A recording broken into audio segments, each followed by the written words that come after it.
One man is being victimized by our own government. One man whom they fear, yet who millions love. One man who is willing to take the poison arrows of lawfare. One man whose voice has been taken away by a corrupt judge operating in a corrupt system. One man who has been ridiculed and insulted. One man who refused to back down. One man who refused to back down. One man who refused to back down. One man who stands between us and them. One man that wants to see America protected again. One man who wants to see America prosper again. One man who understands that a man is a man and a woman is a woman. One man who understands and protects the blessing of life. One man who wants to restore American exceptionalism. One man who once again wants to make America that shining city on a hill for all to see. A place where all the people of the world glowingly set their eyes upon. America. One man who unashamedly wants to make America great again. That one man is Donald Trump.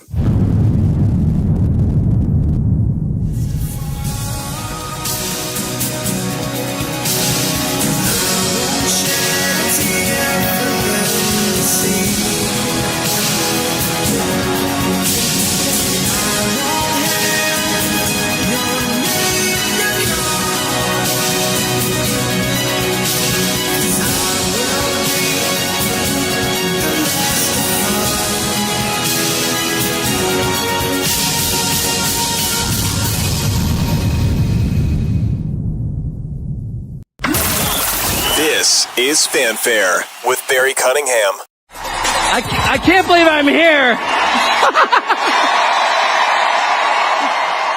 Oh, yeah. I have never in my life spoken at a political rally. I've covered a million of them for over 30 years, and I've never spoken at one, never thought I would. And I'm so thrilled. I'm honored to be here. I really am.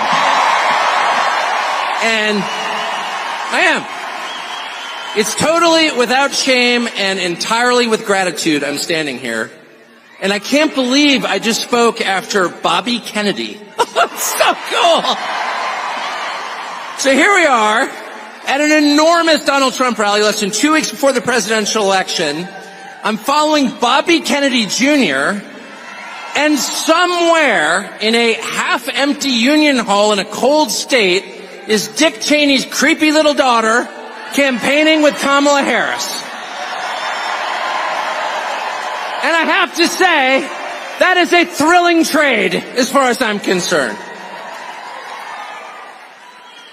I never thought I would live to see the day when Bobby Kennedy would be one of the most beloved figures in a room full of Republicans, and Mr. Burns from The Simpsons and his criminal daughter would be Democrats. It's just absolutely wonderful. So here's my perspective. I think Donald Trump's going to win, which is amazing. And that's why I'm here. I'm not here because he's going to win. I'm here because I'm so thrilled by what I've watched over the past 9 years. This is the end of a redemption arc. I've really never seen anybody treated like Donald Trump was treated. Ever. Anybody. Ever. Attack him. I watched this all up close. Defame him. Indict him. Arrest him. Let him get shot in the face. And he's gonna win anyway. Oh!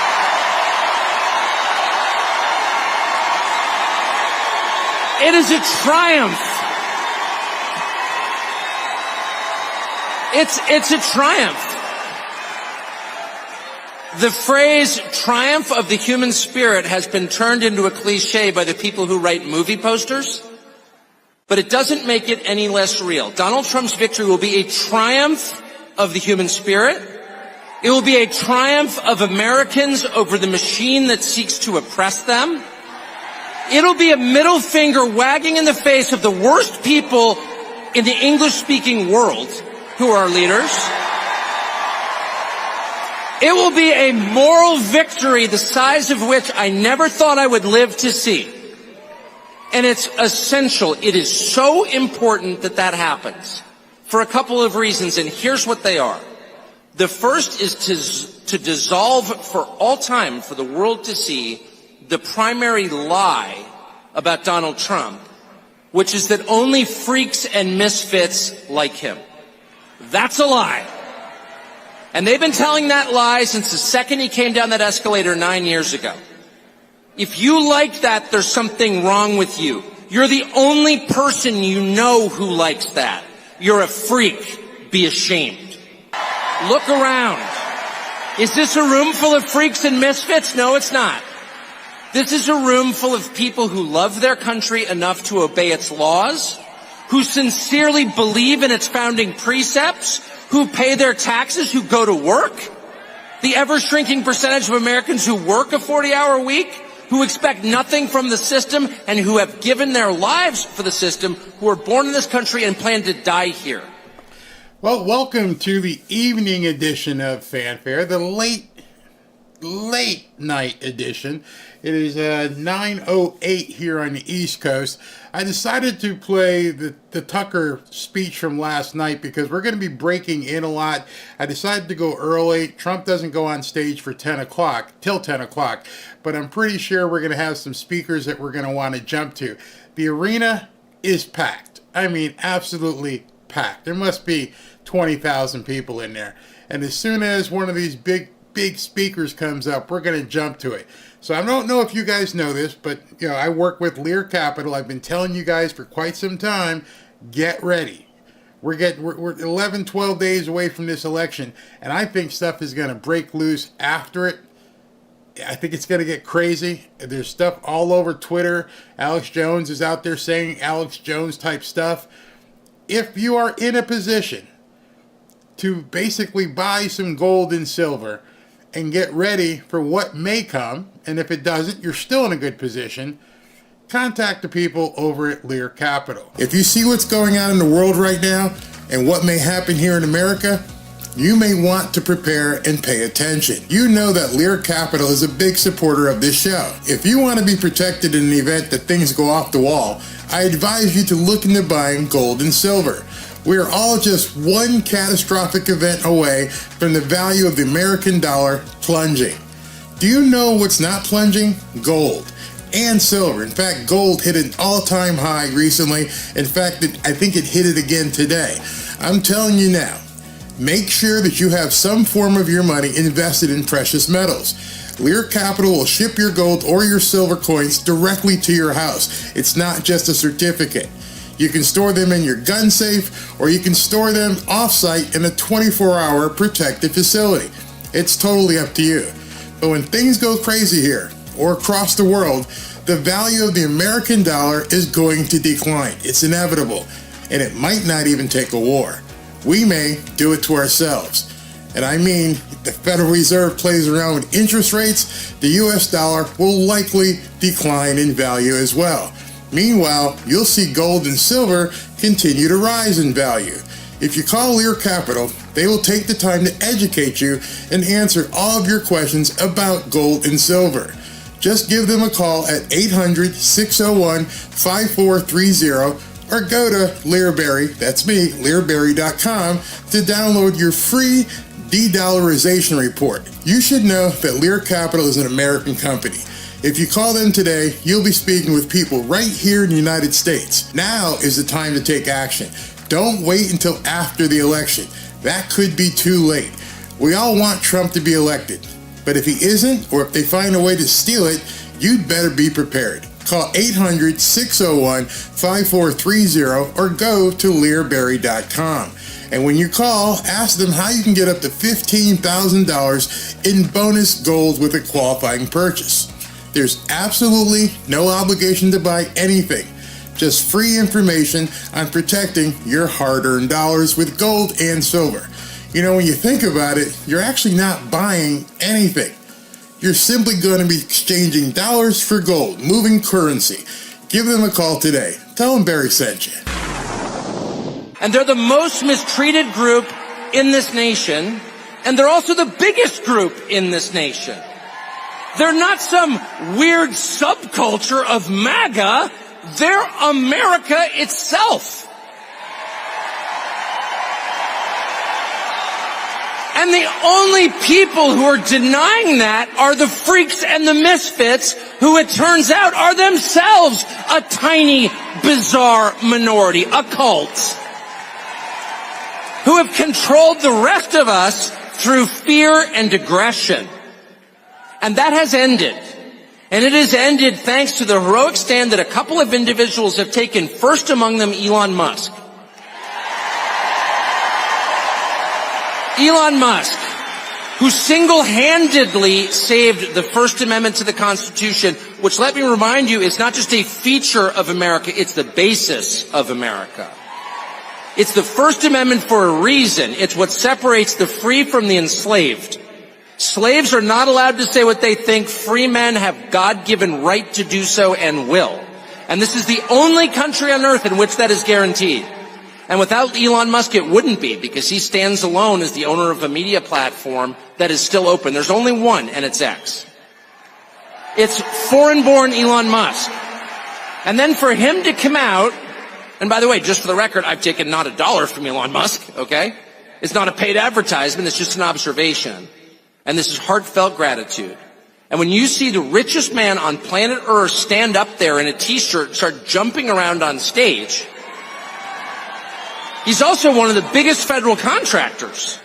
People say, oh, he's got FU money. No, it's just the opposite. There is no such thing as FU money. The more money you have, the more vested you are. There's only FU poverty, actually, is the truth. And Elon Musk has more to lose than any living American by taking the position that he did, and he did it anyway. And so what's the message? And if that guy is for Donald Trump, and not only not ashamed of it, he's jumping around in a t-shirt, I can see his belly button, he's so excited, then maybe I'm not alone. Maybe I'm not the freak. Maybe what you're really watching is the tyranny of MSNBC, a channel with virtually no viewers, a channel on which almost every single person has a personal life so grotesquely weird, if you knew the details, you'd call for their arrest. That's just true. And those people, the unhappiest people in this nation, are defining the terms of the conversation? I don't think so. How'd they get away with that? The same way they got away with calling January 6th an insurrection for 3 years, by repeating it and by attacking anyone who disagreed. But it's an illusion. It's the Wizard of Oz. And once you pull back the curtain, the only thing back there is Joe Scarborough, you're like, wait a second. Why am I taking orders from this guy? He's a freak. I'm a normal person. And that realization has settled on this country, on the whole country, and you feel it. People are not afraid anymore at all. I've got a bunch of kids. I texted them, I'm going to go speak at a Trump rally. My kids, you go. I said, do you have a lot of friends who are voting for Carmela or whatever her name is? No, of course not. That's embarrassing. It has flipped. The story the country tells itself about reality has flipped. None of the normal people are supporting the Democratic machine. Tim Walz is supporting the Democratic machine. A man you would never allow to babysit your own children. That's the archetype. It's the party of weirdos, of envy, of hate, of resentment, of bitterness, of weakness. of a total lack of creativity. It's a party of conformity. It's a party of the machine, where it doesn't matter who the candidate is because individuals are immaterial. All that matters is the collective. That's the Soviet model. And so that's the second important thing about this election, okay? The first is every person in this room needs to understand you are not in a despised minority. You are in an incredibly gentle and tolerant majority who put up with this crap for way too long. As they insulted not only you, but the memory of your ancestors who died for this country. They tore down statues to their memory. People have never built anything in their lives. They went out of their way to humiliate you and spit on you and the graves of your ancestors. And that's not an exaggeration. They did that. And this country is so nice. It's so polite. It's so thoughtful and empathetic and sweet. It's the kind of country that loves dogs and gives directions to strangers, that we put up with it for 4 years. But we can't anymore. We just can't. And we can't for two reasons. The first reason that we can't put up with it for one more minute is because it's just not justice. It's not. It's not justice. It's unfair. You cannot reward the most parasitic, useless, violent, nasty, aggressive people in your country.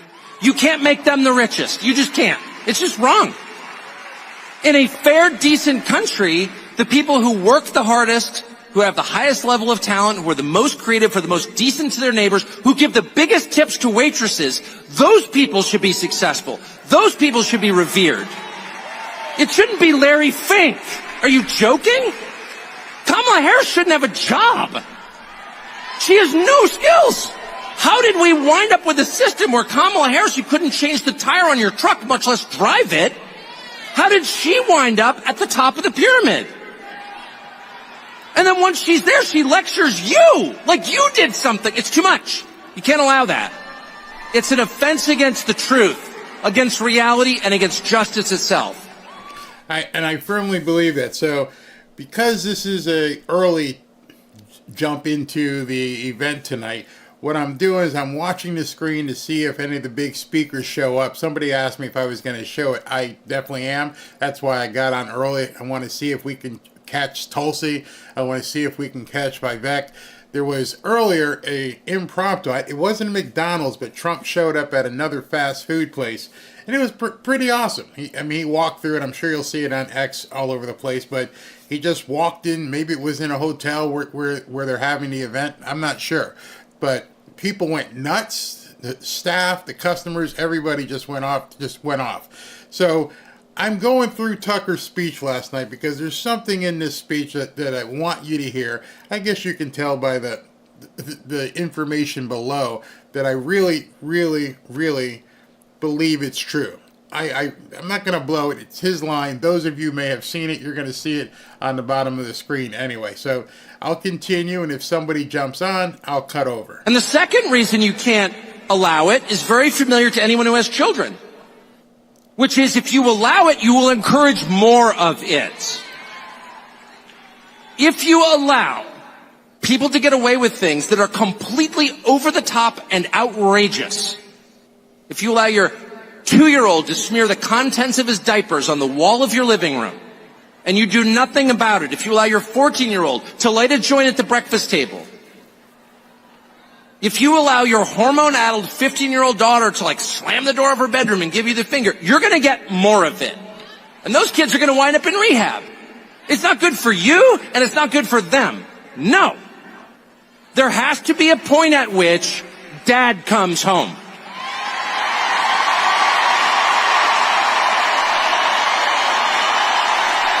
Yeah, that's right. Dad comes home. And he's pissed. Dad is pissed. He's not vengeful. He loves his children. Disobedient as they may be, he loves them. Because they're his children. They live in his house. But he's very disappointed in their behavior. And he's going to have to let them know. He's going to have to get to your room right now and think about what you did. And when Dad gets home, you know what he says? You've been a bad girl. You've been a bad little girl, and you're getting a vigorous spanking right now. And no, it's not going to hurt me more than it hurts you. No, it's not. I'm not going to lie. This is going to hurt you a lot more than it hurts me. And you earned this. You're getting a vigorous spanking because you've been a bad girl. And it has to be this way. It has to be this way because it's true. And you're only going to get better when you take responsibility for what you did.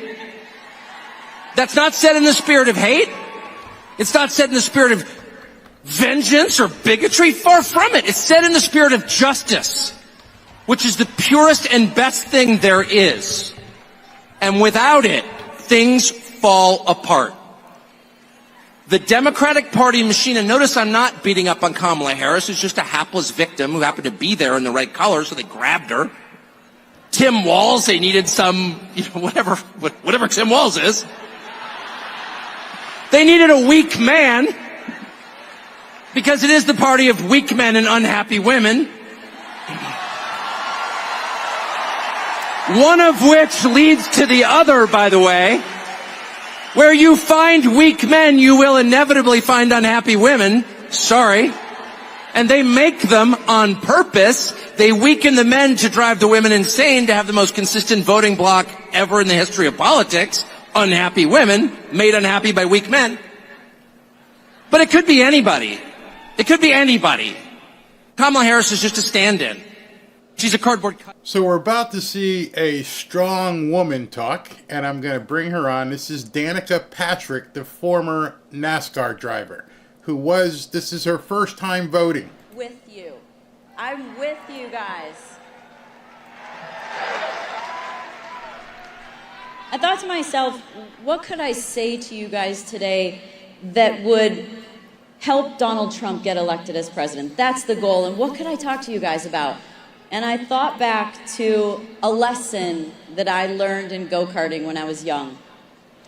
So you go out on the track and you get timed, you time your competition, and you'd come in and I'd come in and my dad would say I was 2/10 quicker. And that just wasn't enough. We'd go out and we'd push harder, 4/10 quicker. Go out, push, not enough. And I remember when I was young how hard that felt, because I thought to myself, we're already so fast. But the lesson wasn't about being the fastest or just winning. It was about, how do I get the most out of myself to see my potential? So right now, we're looking pretty good, right? I feel like the polls look pretty good. There's a lot of good momentum. We need to be too big to rig, right?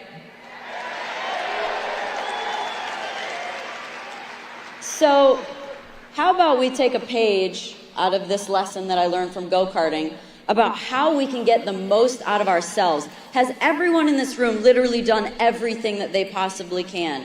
Have you helped people get down to the voting booths? Have you talked to people? Have you had uncomfortable conversations? Have you done everything you possibly can? Because let's not just win this election. Let's win it by more than anyone ever has. Let's win it by more than anyone ever will. And you know what? I just learned an interesting statistic. In 1984, when Reagan won the presidency, his opponent skipped the Al Smith dinner. And Reagan went on to win 49 of 50 states.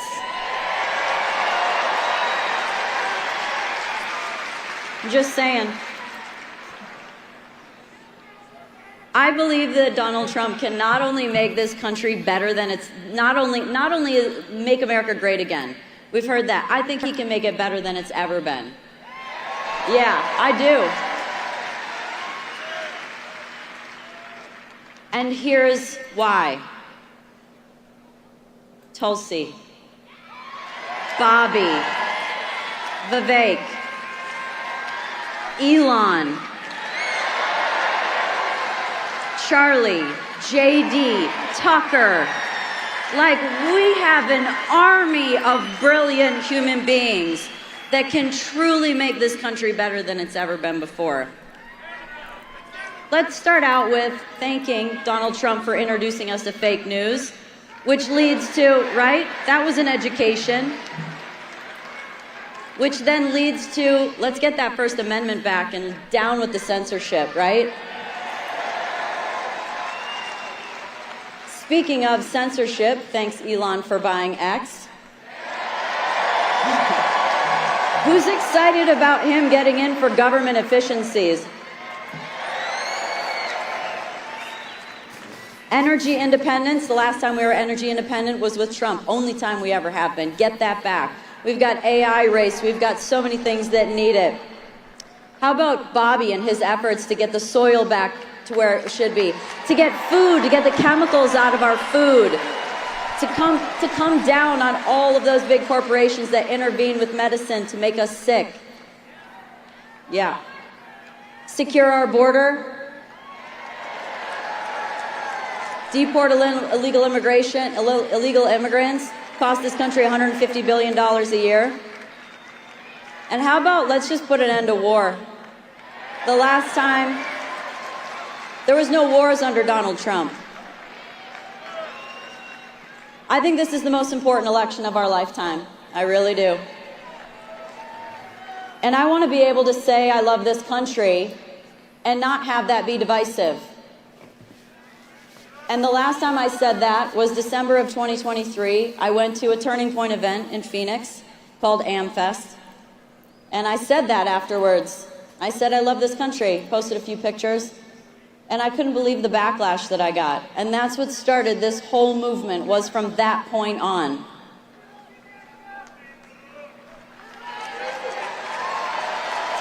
So, let's make it a country where we can say that and everybody cheers. Let's elect a president that's going to stand in the line of fire for us, literally. That doesn't have to do that job. He wants to do that job. And I'll leave you with this. This is a lesson that I learned at AmFest in December. Tucker spoke on stage, and he spoke a lot about speaking your truth. And I always thought I was a pretty good truth teller, but I still had room to grow, and this has been the area that I've grown the most. And so if it weren't for that speech, and if it weren't for me speaking my truth, because your truth, he says, is your superpower, then I wouldn't be on stage today talking to you guys. Vote for Donald Trump.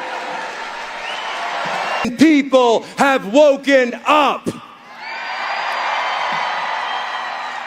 The American people are now wide awake, and I know you, the people of Nevada, are wide awake. We are shining the bright light of truth on the shadow that is over the American Republic.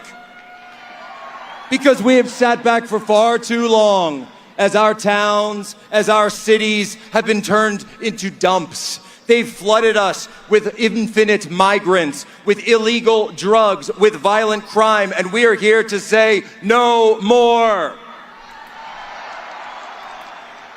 We left our beloved towns, we left our communities, we packed our bags, and we said it'll get better. This'll all blow over, but it didn't. It got worse and worse and worse. And ladies and gentlemen, it was all done by design.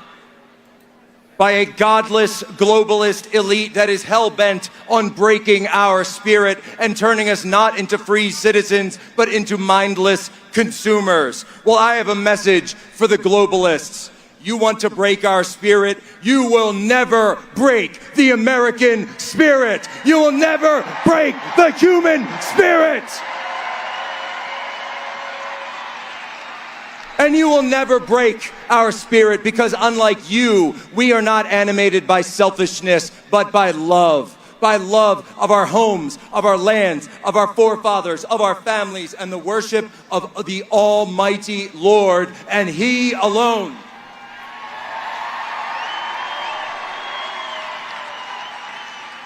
Nothing you have done has been able to change this, and nothing you have done has been able to stop us. So in this election, we have a choice between one candidate who is controlled by that shadow over our republic, or the one man who is backed by the American people. Ladies and gentlemen, America is back. The American people are back, and we are so back.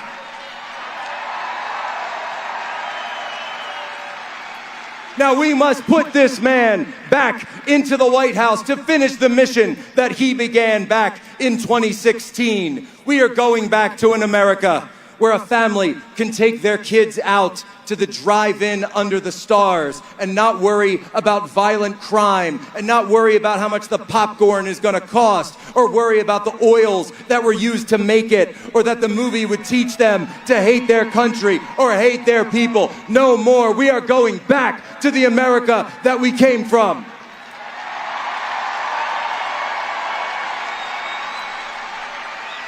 And to my two little boys who I know are watching right now, Jack, and AJ, once Daddy is done talking, it's time for bed, because it's a school night. But so for ladies and gentlemen, for my family and yours, for our freedom and yours, in just 10 days, we will help this man make America great again. Because we need leaders who were put to the test. And on July 13th, 2024, in a field in Butler, Pennsylvania, this man faced the ultimate test. He faced the test of whether or not he was willing to go all the way. And ladies and gentlemen, as I will tell you, Donald J. Trump is willing to pay for this country with his own life itself. That is the test that he has passed. Because we know that in giving that, he was told by his creator that he would be saved. And never let them tell you, ladies and gentlemen, that you did not see a miracle that day before your very eyes, that you did not see the hand of God reach down and save the life of this man. For we wrestle not against flesh and blood, but against principalities, against powers, against the rulers of darkness in this world and spiritual wickedness in high places. Therefore, put on the full armor of God. And when the day of evil comes, you will be able to stand, and you will stand. And when they ask you what you did when America was on the line, you will be able to tell your children and your children's children that you fought like patriots, and you fought like Americans.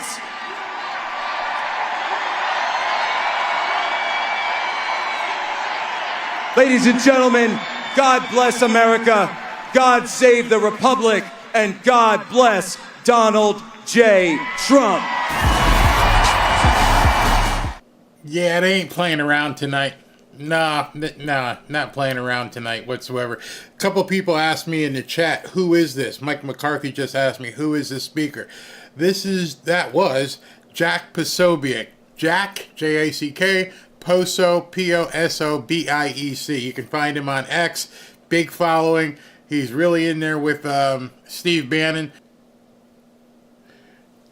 I don't think y'all have any idea how much of this I'm going to have to delete. I mean, I'm gonna be up to like midnight waiting for it to process before the bots come flying in. I was like, delete. Don't want to, but here comes one after the other. Here comes Vivek Ramaswamy. Man, they're just firing speakers out of here. This is gonna be, wow, this night is lit, absolutely lit. Who's ready to win an election? Let's bring this thing home in 12 days, guys. We don't have a lot of time. And we're about to do this. This isn't going to be small. This is an opportunity for a historic landslide that actually unites this country. I'm listening to the old man, Joe Biden, the other day. What's he saying? Lock him up. I think he wanted the Democrats to think he was talking about Donald Trump, but he was really talking about Barack Obama for getting him off the top of the stage. These people, I hope they learned their lesson, you know? You do it this badly. On November 6th, I hope they wake up and realize that identity politics never works in America. When you select somebody for their race and gender, it always ends up being a disaster. And I'm actually talking about Tim Walz this time, which is, it goes both ways.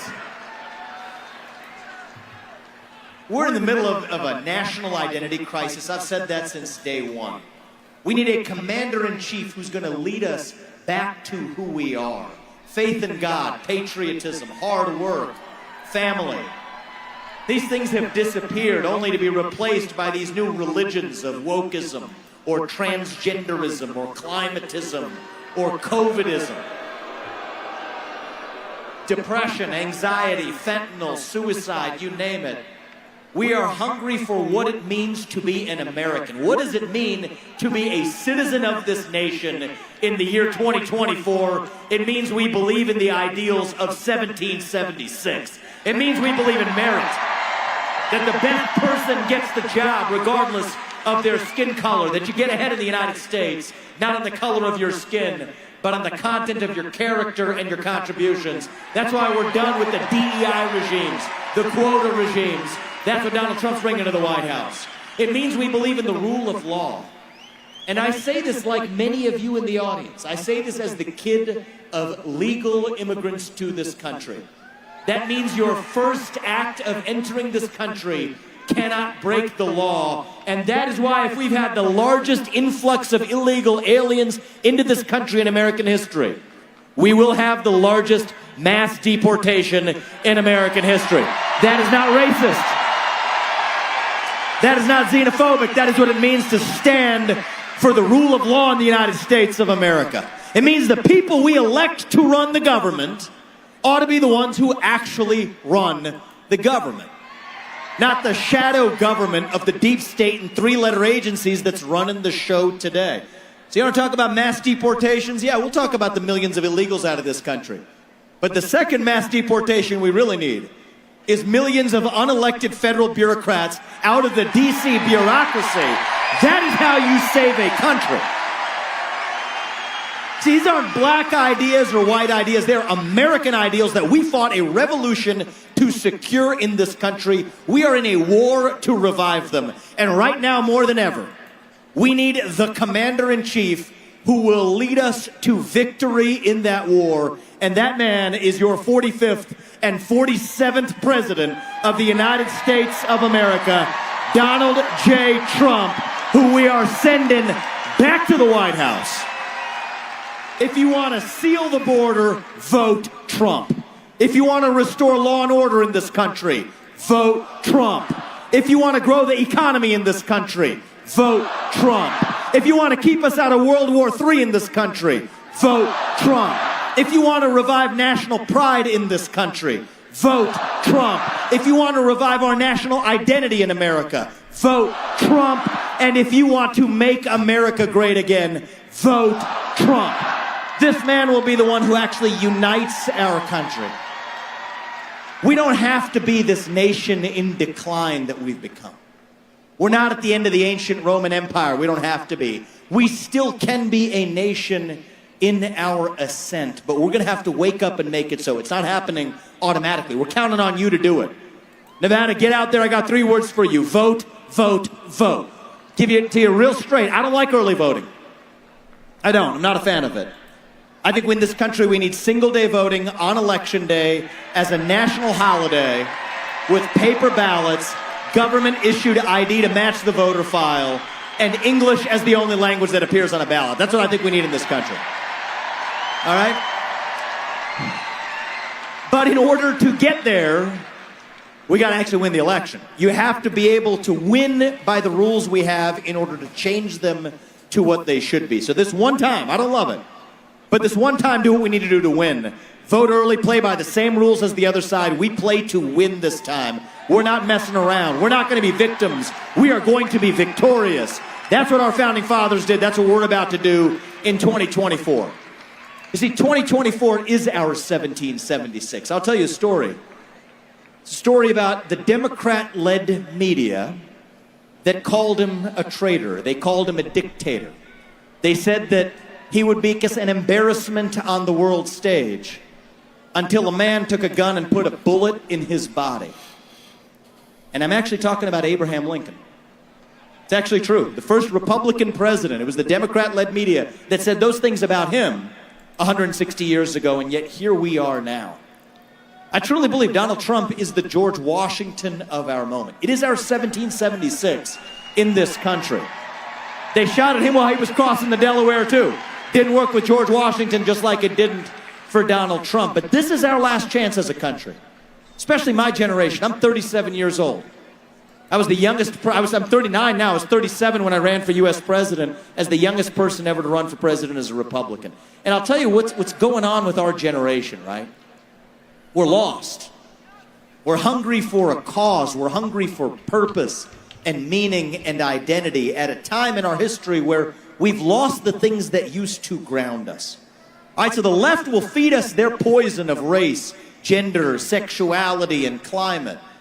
And on November 6th, when we wake up to run to our own vision. Individual, family, nation, and God beats race, gender, sexuality, and climate if we have the courage to stand for our own vision. We're not just running from something, we are running to something. So this year when we deliver, and I'm going to use the L word, deliver a landslide, I hope, God willing, on November 5th.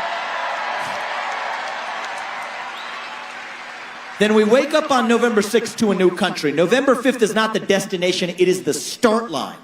It is the start line for the revival of our country. If we don't get this before my kids are in high school, my older son's 4 years old. I was with him this morning before being with President Trump in Phoenix, and then we came here. I'm going to be back with him tonight. If he's in high school before we get this right, I don't think we have a country left. That's the time horizon we're working with. But this is our chance to do it. Donald Trump's going to do his part, I promise you that. Every one of the other people on the stage, they're going to do their part. But I am now asking you to do yours, to make a sacrifice for our country in our hour of need, just like our founding fathers did. There were 56 men who signed the Declaration of Independence. I don't know what happened to them. We don't often ask.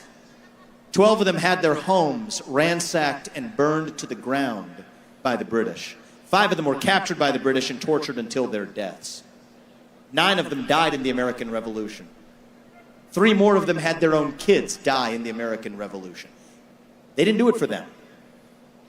They did it for us so we could be here 250 years later enjoying the blessings of liberty in the greatest nation known to the history of mankind. And I refuse to be the generation that squanders it. We've been taught to celebrate our diversity and our differences for so long that we forgot all of the ways we are the same as Americans, bound by that common set of ideals. It is up to us to revive them. So 2024 is our 1776. We're going to fight for it. So we will look our kids in the eye and mean it when we tell them, you get ahead in the United States of America with your own hard work, your own commitment, your own dedication. And that, you know what, you are free to speak your mind at every step of the way. That is the American dream. That is what we are running to. That is what won us the American Revolution. That is what reunited us after the Civil War and World War I and World War II and the Cold War. That is what still gives hope to the free world. And if we can revive that dream over group identity and victimhood and grievance, then nobody in the world, not a nation, not a corporation, not a virus, not China, and certainly not Kamala Harris or Tim Walz is going to defeat us. That is what American exceptionalism is all about, and that is what we will revive to save this great nation. Thank you all and your families. May God bless you and our United States of America.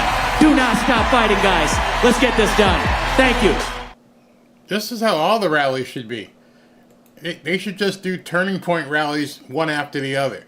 Bring out the entire team so it's not just Trump. That by the time Trump comes out, he can do his talk. But meanwhile, these people are on fire, ready to like run through walls and stuff. I know I am. And, and let me just add something to it. Vivek said, "Can we get rid of censorship? Can we stop with all the babying and everything else?" And just get back to being normal people who can talk. I'm over it. Marco Rubio. Isn't he electric? That guy's awesome. Huh? He's great. All right, it's great to be here in Nevada. Great to be back. Did you guys, how many of you are from Nevada? Most of you, right? Notice how I said Nevada, not Nevada. I lived here. I grew up here. I was When I was 7 years old, we moved here. People said, how'd you guys move all the way over there? I said, simple. They had jobs for people like my parents. And we lived here. There was not, when I lived here, talking about like 1980 through 1985, it was not the kid-friendliest place in America. There wasn't that much to do, to be honest. I mean, there was an ice skating rink in Henderson when nobody even knew where Henderson was. It was where the ice skating rink was. And I've just seen this place grow so dynamically. And now I got to tell you guys, you're at the center and at the heart of this election. You really are. I truly believe that how this state goes is how this election is going to go. And Vivek mentioned a moment ago, we were just with President Trump in Arizona, and Arizona had a message. They're like, they're going to do their part. Ask Nevada if they're going to do their part to save our country and make it great again. So they want to know if you're going to do your part. And every time that I come here, I'm reminded of my childhood, and I think that's important because I think about my parents for a moment. My parents were immigrants from Cuba. There's Cubans here? All right, be careful with the Cubans. Be careful with the Cubans. My parents were immigrants. They didn't really go to a lot of school in their own country. My dad was nothing more than, he was a bartender at Sam's Town. And I'm going to tell you now, I'm going to start dating myself. My mom was a maid at the Imperial Palace. Huh? That's back when they used to have this thing. That was our family outing. We used to go see this thing called Legends in Concert, which was, so old-timers remember Legends in Concert. It was like a fake Elvis, and it was like either one week it was the fat Elvis, the other week it was the skinny Elvis. Marilyn Monroe, whatever. My point is, that's the jobs they had. And you know what my parents were able to do with those jobs? A bartender and a maid? They owned a home. We didn't get to go to a lot. I mean, we didn't have everything we wanted. We had everything we needed. And the most important thing my parents were able to achieve is they were able to leave all 4 of their children better off than themselves.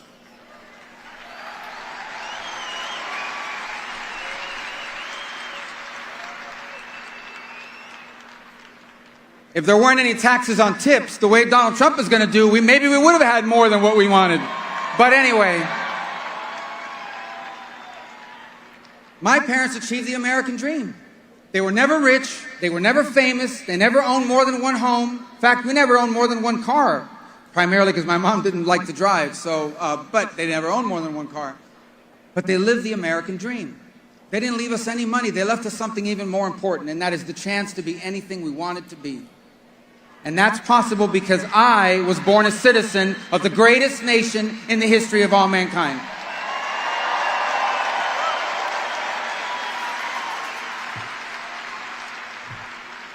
And it's important to remember that. It's important to say that. You never hear that on the other side. Not enough. When the other side talks about the greatness of America, it always comes with an asterisk. Yeah, we're the greatest country in the world, but... and they'll fill in something we don't do right or something we did wrong 200 years ago or 150 years ago. Guys, I've never claimed that America's history is perfect, by the way. I've only claimed that our history is better than anybody else's history by far. We are a nation of progress and of opportunity, a nation that has changed the world and inspired the people of the world. But it's in trouble. You know it's in trouble. We know it's in trouble. It is a nation whose borders are not secure. We're not secure. This is not immigration. What's happening on our border, that's not immigration. That is mass migration. That is a total breakdown and total chaos, and it's by design. And that needs to stop. That is the choice in this election. Between a president, Donald J. Trump, who gave us the most secure border in modern history, and Kamala Harris, who as Vice President of the United States was the border czar and has allowed this country to be overrun by millions and millions of people from all over the world. My parents were able to achieve the American dream like so many of you, because when I grew up, bacon didn't cost $150 or whatever the crazy price is now. And that's the choice in this election. Between a man, when he was president, we had an economy where prices were stable, salaries were going up, and people could afford to have a little bit of money left over at the end of the month, against Kamala Harris, who has presided over runaway inflation, an unaffordable an unaffordable economy, a stale and stagnant job market, no matter what they tell you. Your paychecks are not keeping pace with prices. They've destroyed our economy and set us back. It's a choice. It's a choice between a president who had us on the road and had us right there at the precipice of complete and total energy independence. We don't have to worry about any other country in the world. We can fuel our economy because God has blessed us with those resources, and we were doing that under Donald Trump.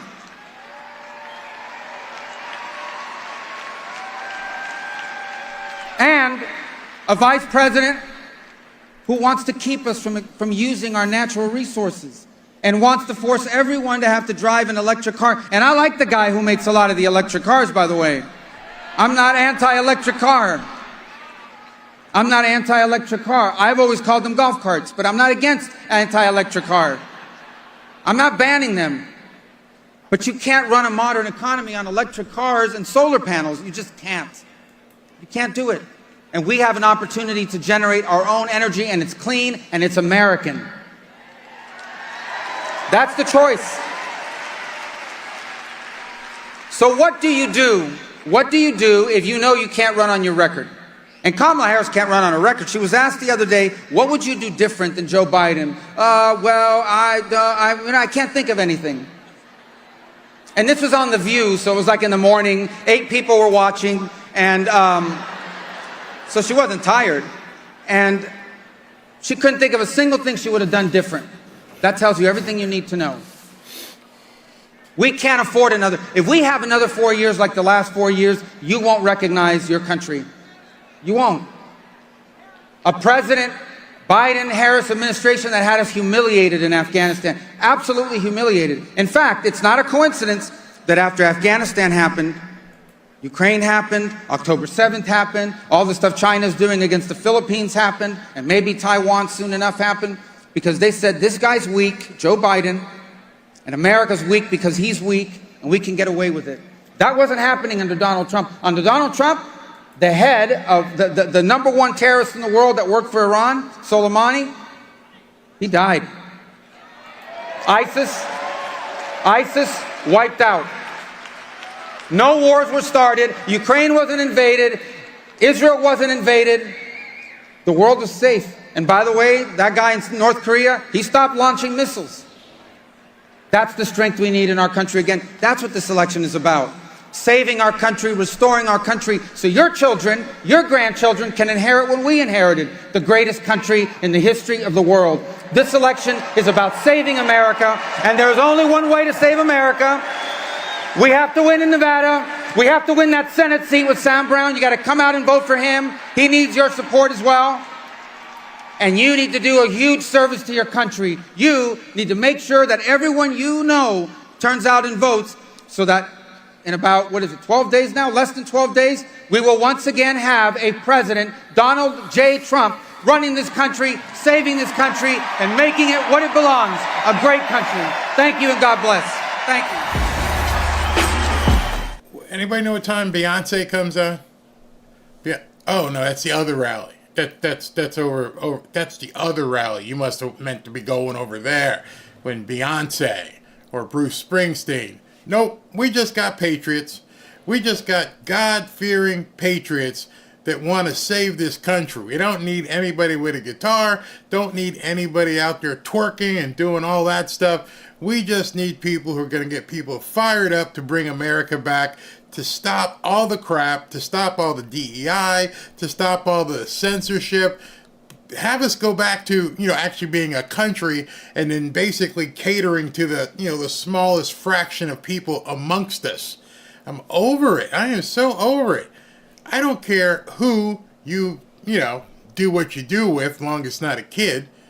But if you're 2 consenting adults, have at it. I don't care. I don't need a parade. I don't need to go to a nightclub and see you doing what you're doing, dressed up in your cosplay. Doesn't interest me. Don't care. Can we just get back to that? Dude, can we stop with the crosswalks all painted in rainbow and unicorn colors? Can we stop that? Can we stop? I don't know. This might piss some people off. Can we get back to the Sports Illustrated swimsuit issue? The one that we all as boys grew up waiting for the Sports Illustrated swimsuit issue when we knew it was actually a woman on the cover and not Lizzo or worse? Can we get back to that? Was that really so bad? Was it so bad that young boys had a rite of passage and they would look forward to mom or their aunt getting the Victoria's Secret catalog and dad getting the Sports Illustrated swimsuit issue? Is that so bad? Were we bad for even looking at that and going through it? Come on, man. It is what we were. It doesn't mean we're bad people. I'm not worse for it. I don't think you're worse for it. And I'm sure many of you know exactly what I'm talking about. Is it okay that we could say the words that begin with R and end with E? Is it okay that we can discuss baby removal without having to say baby removal? Can I call someone who comes from another country and slips in what they really are instead of saying they're a newcomer? You haven't changed anything by trying to make us and force us to take what you want to happen. We're not doing it. We're done with it. And at this point, they have to realize they've tried everything. They've tried to ram everything down our throat. And we're just not complying. It's just not going to happen. We went through the jab-a-demic. We went through all your crap. And we're done with it. We're over it. And if you as a corporation don't understand that Americans want to be Americans again, we don't want to be Canada. We don't, not that there's anything wrong with that. I meant Trudeau. We don't want to be France. We don't want to be giving our money to other countries all over the world. We want to take care of America. I don't understand why that's so hard to understand. I don't understand why you guys can't see that there are thousands, tens of thousands of people. You're going to see a vote probably in excess of 100 million. I saw a stat today that 85% of Americans, not Democrats, not Republicans, 85% of Americans want to make sure that people who vote have ID. They want to make sure that people who vote are citizens. So what you have right now is a Democrat Party that doesn't give poop about Americans. Don't care what you think. They are going to ram it down your throat. And then you've got a candidate that gets up there and goes, oh, yeah, if I get elected, yeah, maybe I'll do something about the border then. Why don't you do it now? Oh, because Congress didn't act. Well, why'd you let all these people in? Oh, because I thought we were going to do something. That doesn't make any sense. That's like going out and writing checks when you haven't got the deposit yet. And then saying, you know, I'll cover it maybe. These people are sick. Their followers are sick. You trolls that think that that stuff is okay, you're sick. You're twisted. And you don't want what's best for the American people. You have a very narrow view of life. You're okay with living in the pod and eating bugs, and you love the idea of owning nothing and being happy. You have been gaslit. You have been brainwashed. You sucked it all down, and you think that's what nirvana really is. You don't know anything about promulgating wealth and passing things down to your kids and your grandkids. You don't care. You don't even want to have kids. You don't want to promulgate your species. So here comes another speaker. This is Gina Carano, who got fired by Disney. This is going to be a much different speech than all the ones you've seen. Hi Las Vegas. It's nice to see you again. Hi. You know, a lot of celebrities say, I'm leaving the country if Donald Trump is elected. I will not be leaving the country if someone I don't like is installed in power. I plan on staying here and fighting it out. That's what patriots do. That's what the people who truly love Americans do. And those celebrities who threaten to leave will leave anyway once they've installed a government that seeks to destroy us. 70 years ago, both of my grandfathers made their path and built incredible companies, starting from the ground up. One right here in Las Vegas and one in Reno, Nevada. I have two of the best examples of what a truly great leader is, and how important it is. My Papa Jack was quoted saying, "Lead men by going the extra mile yourself." I'm an actress who got my start professional fighting right here in your mixed martial arts gyms in Las Vegas. Thank you. I'd rather be being punched in the face than giving a speech right now. But I'm doing this for America. I'm doing this because this election is so important. It's so valuable. I didn't actually start voting until I was 2020, and I realized that, my gosh, there was such a prejudice here. I was voting for who I thought was the best candidate, and that was Donald Trump, and that still is Donald Trump.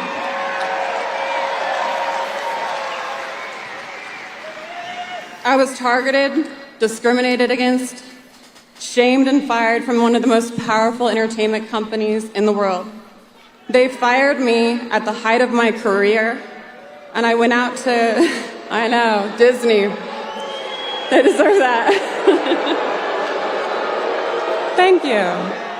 Thank you. You guys have been paying attention to my story. I appreciate that. I mean, they've gone out of the way to make an example out of me, but I think by the grace of God, He's helping me make an example out of them.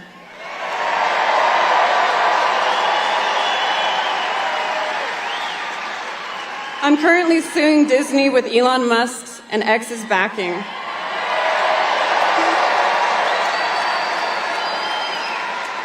I have never even spoken to Mr. Musk, but this kindness he has done me and many others, I feel is something you only see in the movies.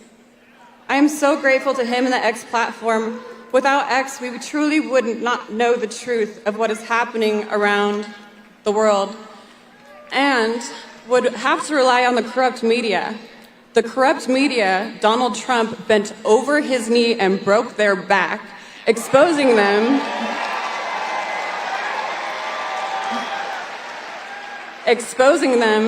for who they truly work for. Worldwide, they are targeting Elon Musk and X to silence and control him over freedom of speech. That's something we pay our American governments to do. Why would a government who is busy manipulating the system and filling their pockets ever respond to the people's voice, which the people's voice has become the Republican Party?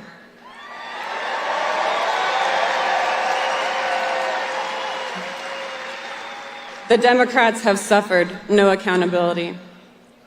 I will tell you my personal belief: a vote for Kamala Harris is no other than a vote for a shadow government and greedy corporations who will walk over our dead bodies and turn around and use those bodies to keep themselves in power. Just look at the 325,000 children who have gone missing. Maybe we should be keeping that body count on the news.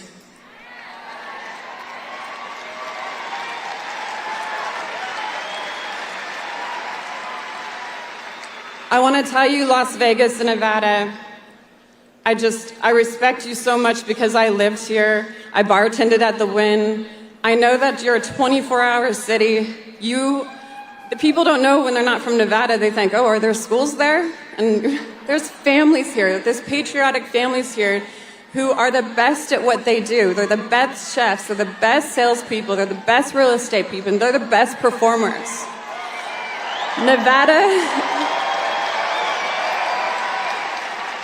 Nevada, you're going to show up, and you already have showed up, but we need to continue that on. Because we all saw, and we can all see how it can happen on election night. We need to make sure that we put the pressure on, we do not let up, and we make this an overwhelming majority vote for Donald Trump.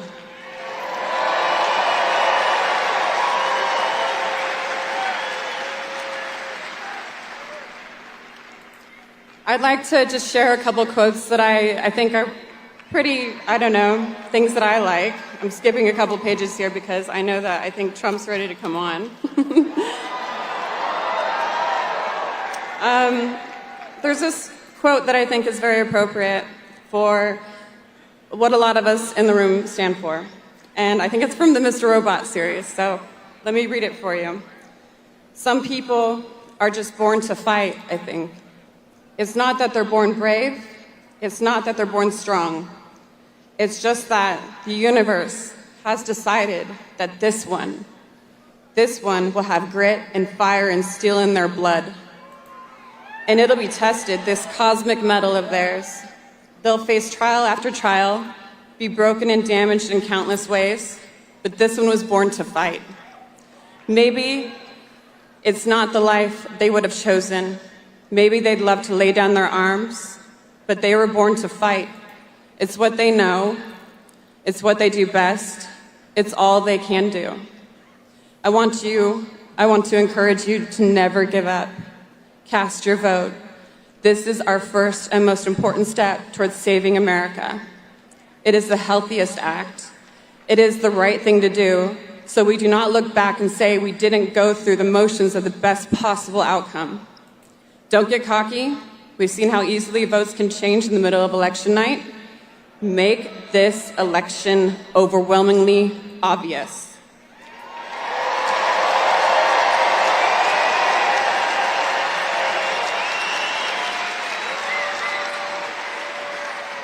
I truly hope this is the start of a great awakening and not a world where the puppeteers say, by 2030, you will own nothing and be happy. I'll leave you with a Bible verse that is much easier said than done, but I pray for the strength for us and for me to uphold it. Then I heard the voice of the Lord saying, "Whom shall I send, and who will go for us?" And I said, "Here am I. Send me."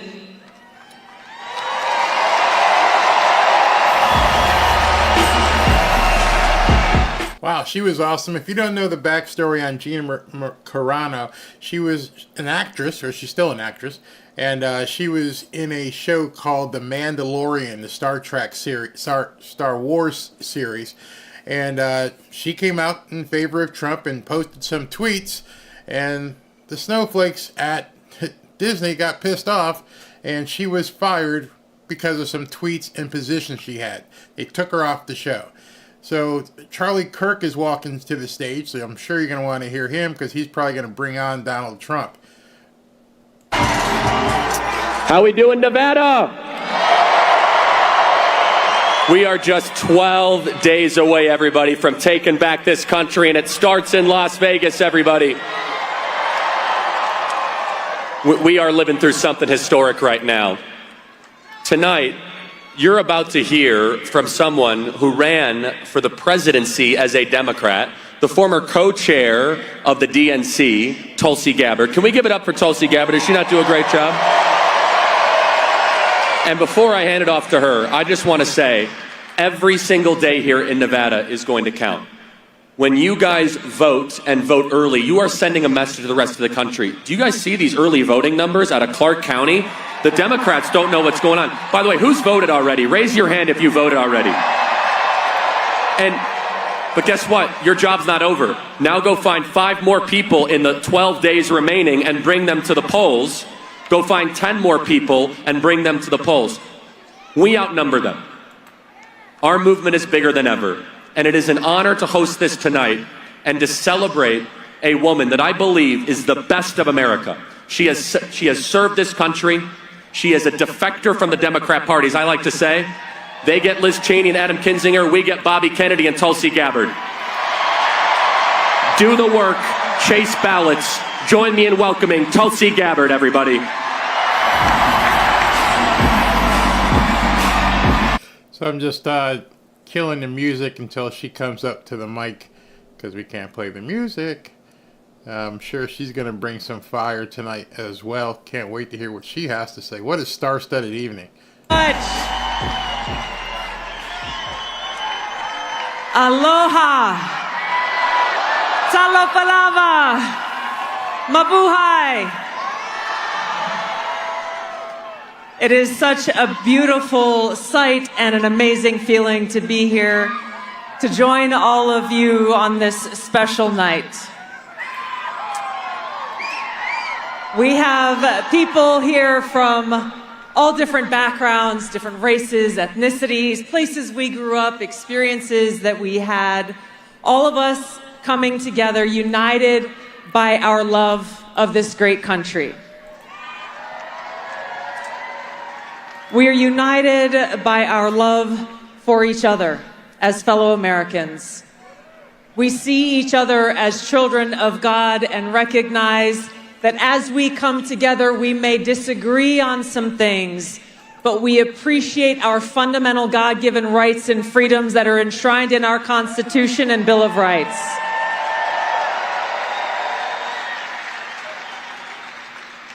This is why we stand here together tonight, 12 days before the most historic and important election of our lives, united for change.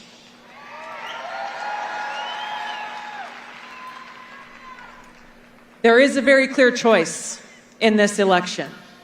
I am doing all that I can to help elect President Trump because there is nothing short of our freedom and our future on the line.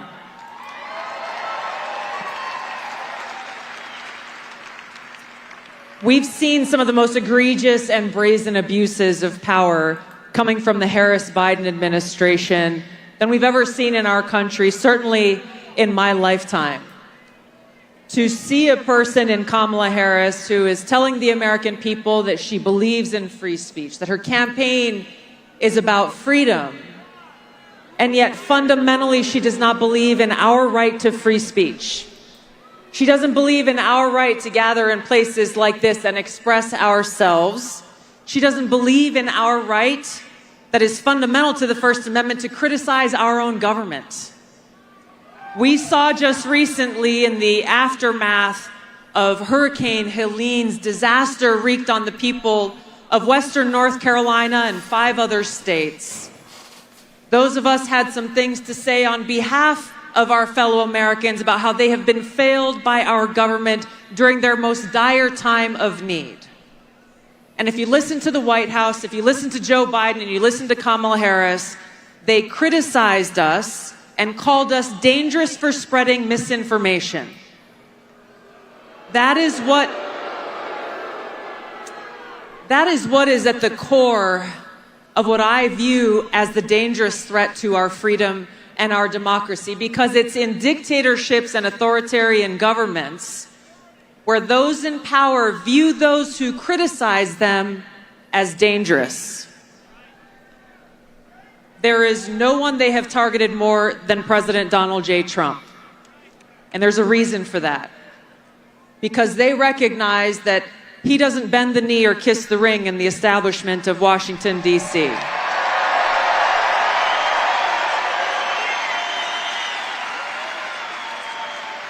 They recognize that he brings the voices of the people of this country who are frustrated and sick and tired of being forgotten and left behind by those in power. They recognize that President Trump is the only Republican who has had the courage to stand up to the uniparty of war in Washington and state over and over his commitment for peace. This is why they're throwing everything they possibly can at him and why they see him as the greatest threat. We see how they try to silence and censor those of us who dare to criticize them, saying that we are spreading misinformation or disinformation and therefore must be censored. How can we trust a person to uphold her oath to support and defend the Constitution of the United States who does not believe in the First Amendment? We can't. Exactly. How can we trust a person to uphold her oath to the Constitution who doesn't believe in the Second Amendment and our right to protect our loved ones? How do we trust someone in the presidency to uphold the rule of law when over the last 4 years Kamala Harris has allowed open borders and 20 million plus people in who their very first act was to break our laws?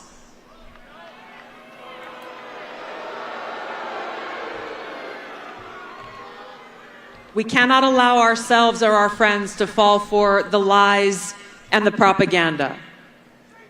She's working hand in glove with the mainstream media and big tech, doing all that they can to erase the past and try to make us believe that this new picture is somehow true.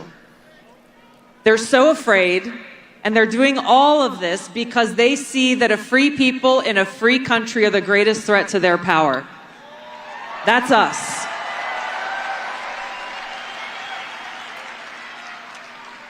We must be vigilant. We the people is a call to action. We need to save our country, and President Trump needs every one of us to stand with him in making that possible. This is a no-fail mission we have before us. Yes, your vote is critical, but you gotta bring 10 people with you to make sure that our voices are heard in the swamps of Washington and that Donald Trump goes back to the White House to make America great again and start to clean that house.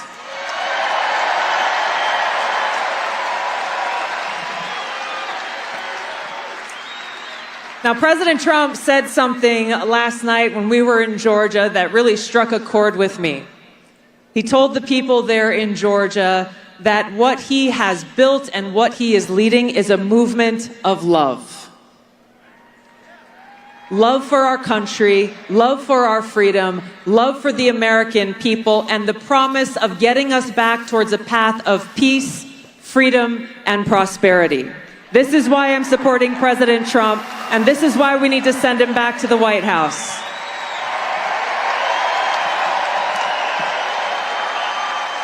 So I want you to join me right now, sharing all of the aloha that is in your heart, and welcome the 47th President to the United States here on stage right now. All right, so he's coming on stage. I'm not allowed to play the music, so I apologize for that, but that's just how it is when you have to deal with the people here on this platform. Yes, I know some other people do it, but they can get away with it. Let me see if there's music in this this video that he's playing, this intro. Employment in the country. People are People tell the country is on the wrong track. That track follows 3.5 years of you being Vice President of America. Is respected throughout the world. Biden and Kamala Harris have projected weakness on the world stage.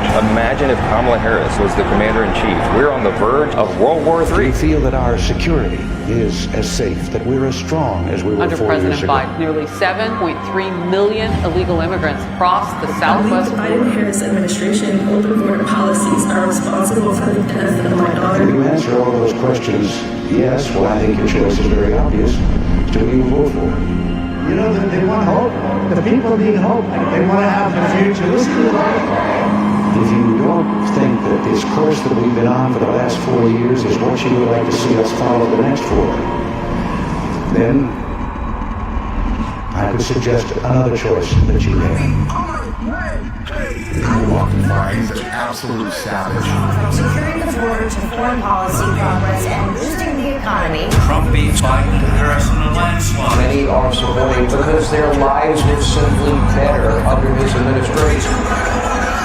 People are hungry to be proud of this country again, and that energy is something that Trump is bringing. November 5th is the most important day in the history of our country. Sorry to keep you waiting, complicated business.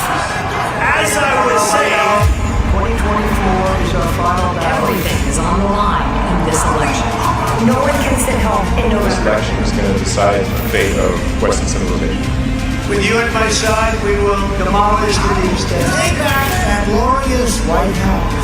And we will liberate America from these villains once and for all. It's a dangerous job being president. Polling shows Donald Trump expanding his lead. We see Trump leading in those swing states to retake the White House. We gotta get out there and vote. We can end this insanity once and for all. America great again. Ladies and gentlemen, please welcome the 45th President of the United States of America, Donald Trump. All right, so he's coming, and they're playing the music. I can keep playing the video so you can see that, but I can't play the music. Making his entrance out to the stage. And right now they're playing God Bless the USA. So as soon as he gets to the mic, I will go ahead and play it. So I just checked out. Faith Taylor had posted something. She said that,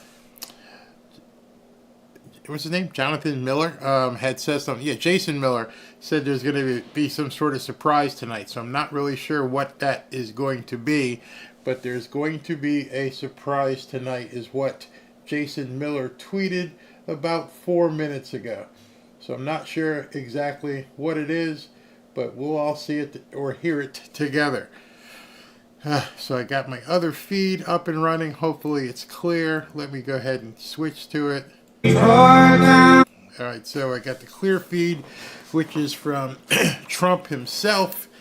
And we're ready to rock here on the late night edition. This has been just one phenomenal rally. And it's only going to be surpassed. And I think you guys all know. This is only going to be surpassed by what happens in New York City at Madison Square Garden. I think Madison Square Garden is going to be completely off the hook. And somebody corrected me because I thought Madison Square Garden was going to be the last rally. They added 2 more after Madison Square Garden. October 29th in Allentown, Pennsylvania, and October 30th in Green Bay, Wisconsin. So he's not going to be done for another week. So he's going to keep doing events, and we'll keep covering them all the way through. Tomorrow's Friday. He has one event. He has one event tomorrow in Traverse City, Michigan. We're waiting to see if there's a time scheduled for the release of the Joe Rogan interview. And then Saturday, we've got 2 of them. We've got one in Michigan, one in Pennsylvania. He's going to be at the football game, and then he's going to be doing a rally at 3:30 on Saturday and 11:30 on Saturday. All right, let me know how the volume is once he begins talking.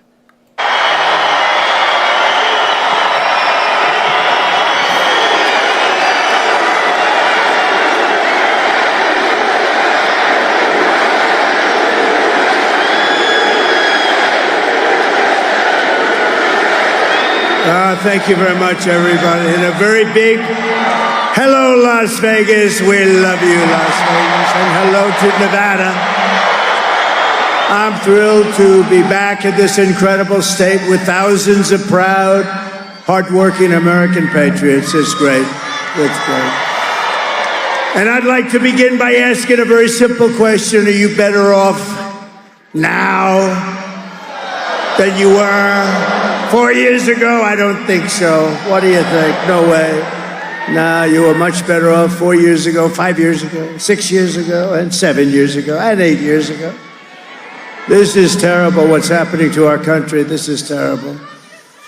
We have people that are grossly incompetent. We have the worst president in the history of the United States. We have the worst vice president in the history of the United States.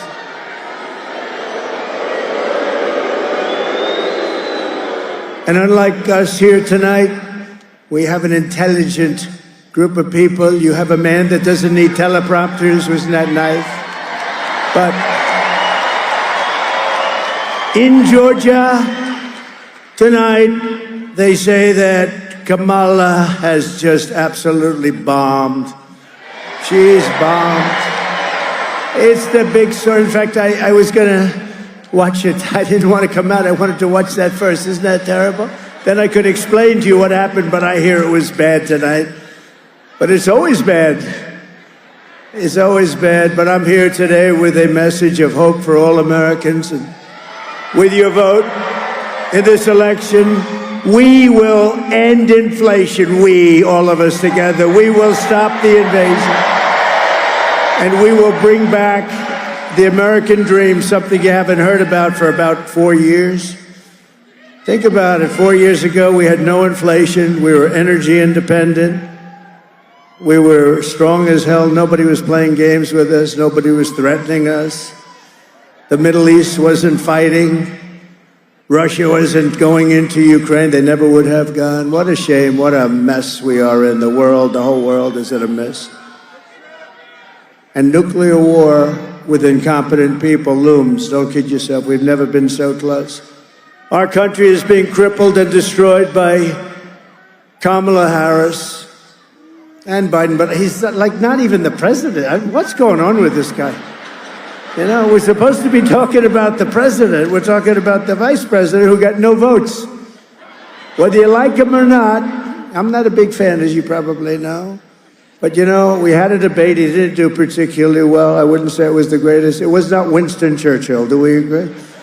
The late, great Winston Churchill, who was a great debater. This was not. But he didn't do well. But he went down. And they should have let him. I mean, he got 14 million votes. She got no votes. And now she's imploding worse than him. She's actually imploding, if you take a look. Because, look, I'm not supposed to say it, but we are leading by so much.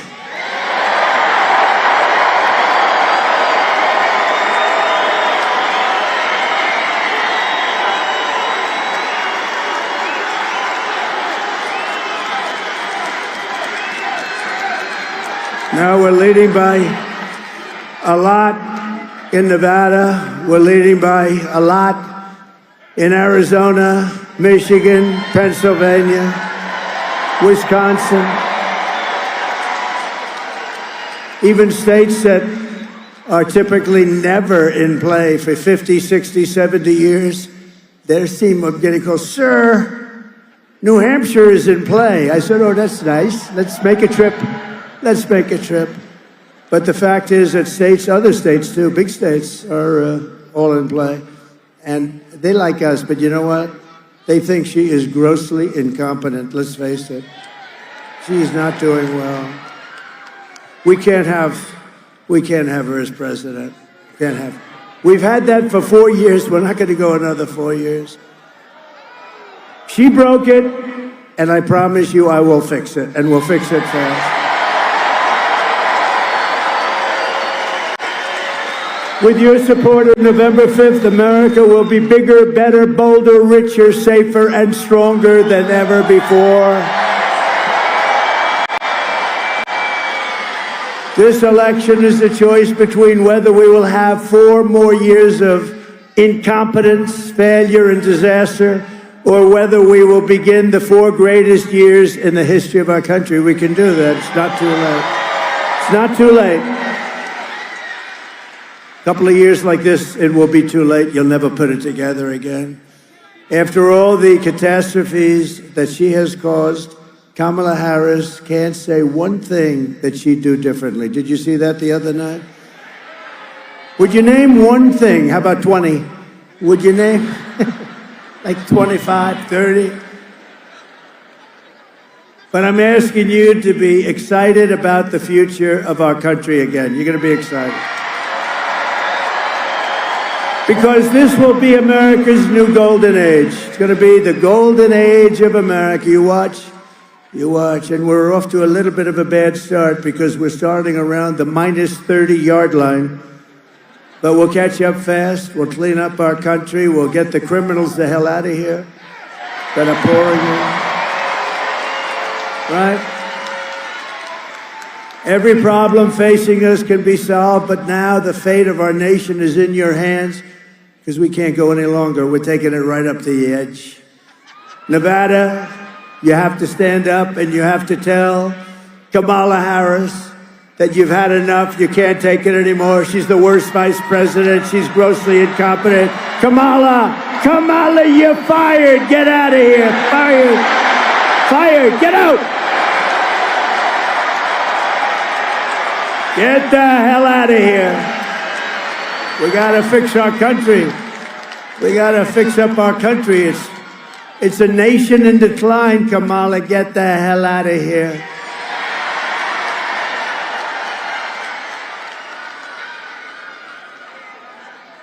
The polls are open for early voting in Nevada every day from now to November 1st. So get your husband. Hank, get the hell out of the couch, Hank. Get up, get that big fat ass of yours. We're gonna go and vote for the president. We're gonna turn our country around, Hank. Come on, let's go, Hank. Right?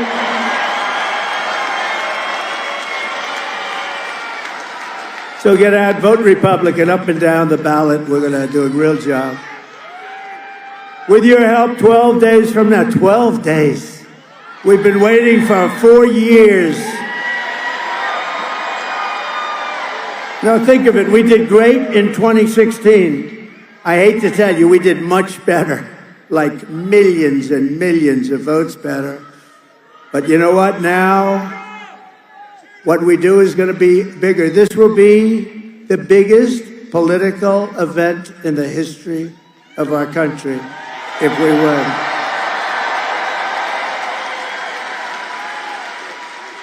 With your help, 12 days from now, we are going to win Nevada. We are going to defeat Kamala Harris, and we are going to make America great again. Right?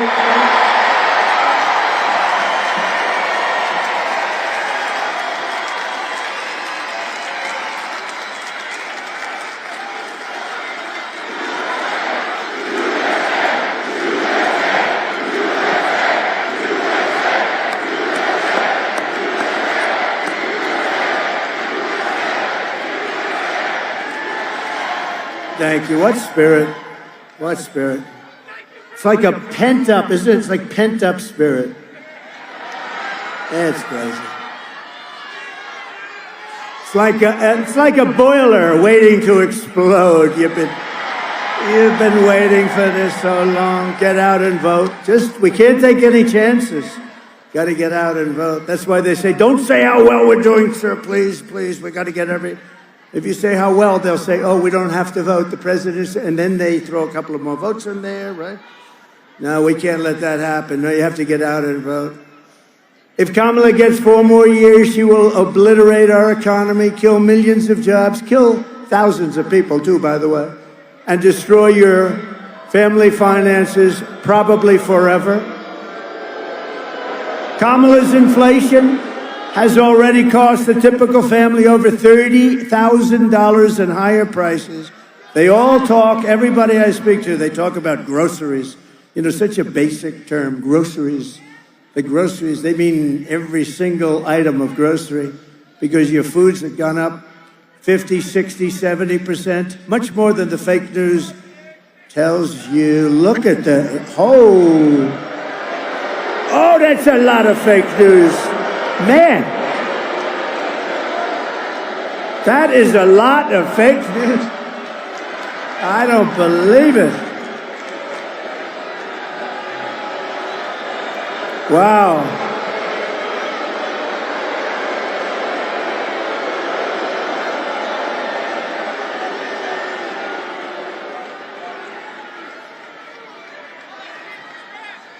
You know, they sort of have a death wish because they don't want to follow me, but they have to because those ratings. Ultimately, it's ratings first for them. Country about 5th. I'd say country is about 5th or 6th, right? The great Vivek. Stand up, Vivek.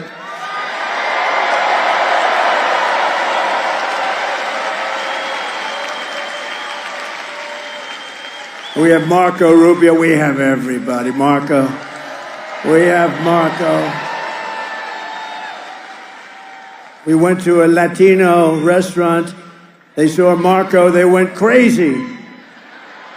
And now she wants to raise taxes on the typical Las Vegas family by an average of $5,000 a year. The only one I've ever known campaigning and raising taxes. Take a look at the video, please. To get rid of that tax bill, calling for a bold repeal of President Trump's tax cuts. If Kamala Harris was elected president, there are many different tax policies which could cripple the economy, but the first thing she wants to do is allow these Trump tax cuts to expire. Even the New York Times admits that 85% of the middle class got a tax cut. Americans will face a hike. The Tax Foundation finding that a couple with 2 kids making $165,000 a year would have to pay over $2,400 more in taxes. And on day one, I will repeal that tax bill. Joe Biden and I are about to work to get rid of that tax cut. Joe and I are about to get rid of that tax bill. Joe Biden and I are about to get rid of that tax cut. Everything from a 70 to 80% tax rate. I think that's fantastic. We've got to increase the corporate tax Right? Part of that is going to be about repealing that tax bill that they just passed. And also looking at estate taxes are going to have to go up. We will tax capital gains, but we're going to have to raise corporate taxes. Taxing unrealized gains just doesn't seem fair in any sense of the word. Well, the value of your home goes up. You pay higher taxes even if you don't sell your home. Your value of your home never moves the way the stock moves to say, we're going to tax what you don't have. That's a sore point, and it's a big deal. Is that something you think she firmly believes in? I think it's part of the proposals of the campaign. Under my plan, there will also be a carbon fee. There has to be some connection between the fee and bad behaviors, and there has to be, and that we have to monitor whether it's going to be passed on to consumers. But I'm going to tell you that should never be the reason not to actually put a fee, and in particular, a carbon fee.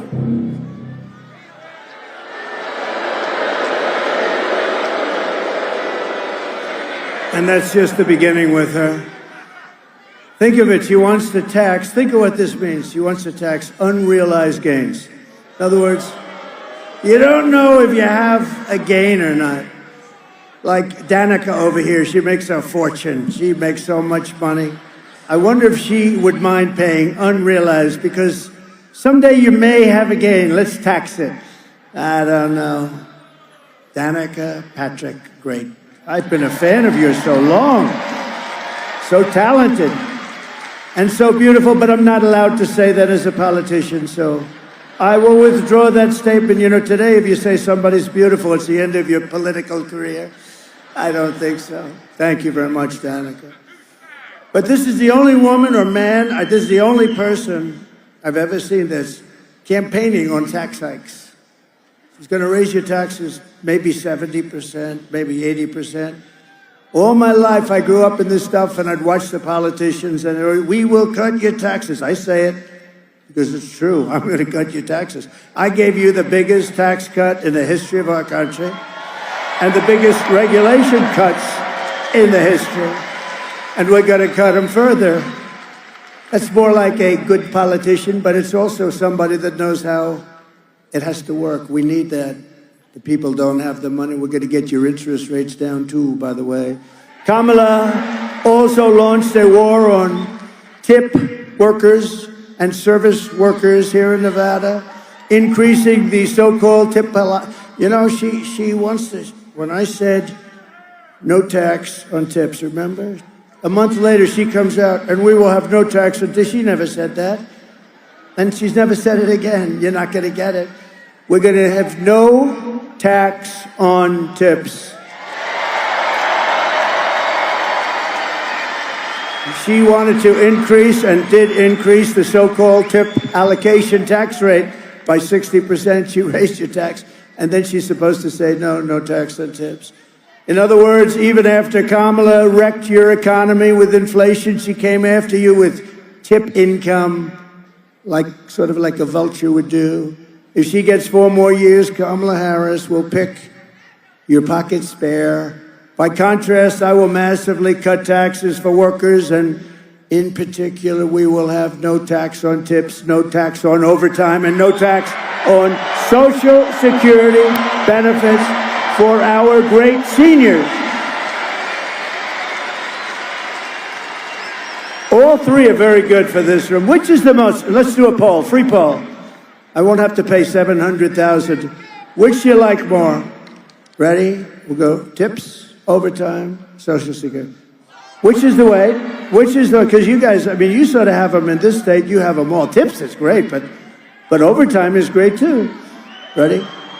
Vote for one. You can only, let's assume you can only have one, which you can't. You're going to get all three.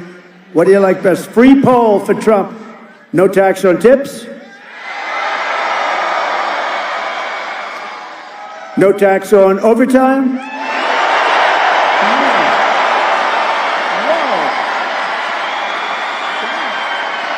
What is that? Okay. No tax on Social Security benefits for this year.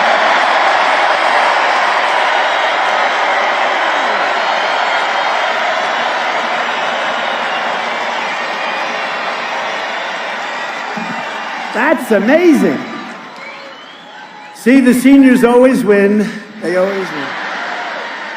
Under the Trump administration, we're going to build an economy that lifts up all Americans, including African Americans, Hispanic Americans, and also members of our great Asian American and Pacific Islander community, many of whom are here today, especially so many amazing Nevada Filipinos, right?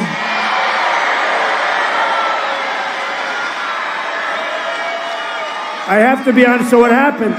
I came in and I saw so many people. I said, where the hell? They had the most beautiful, they had the most beautiful clothing, such bright colors. I said, where the hell do all these people come from? And when they told me, that's why I put that little paragraph in there. I said, it's great. You are the greatest people, hardworking people, and we're gonna take care of you. We're gonna take care of you. You're gonna take care of us. No, you're great. No, what spirit, what great spirit. It's an honor to have you here. Thank you very much. I appreciate it. Beautiful clothing, the colors. I want to wear colors like that. How would it be if I walked into the Oval Office with some of those colors I saw tonight? I don't know, maybe. For me, I don't think it works. But we're pleased to be joined by an incredible leader from the Asian American Pacific community, a lieutenant colonel in the U.S. Army Reserve and a former congresswoman and Democratic presidential candidate. And you just heard her, and she is great, and she is so popular. You know, I always say she's a woman of common sense. I've watched her for a long time. Of course, not that long because she's quite young.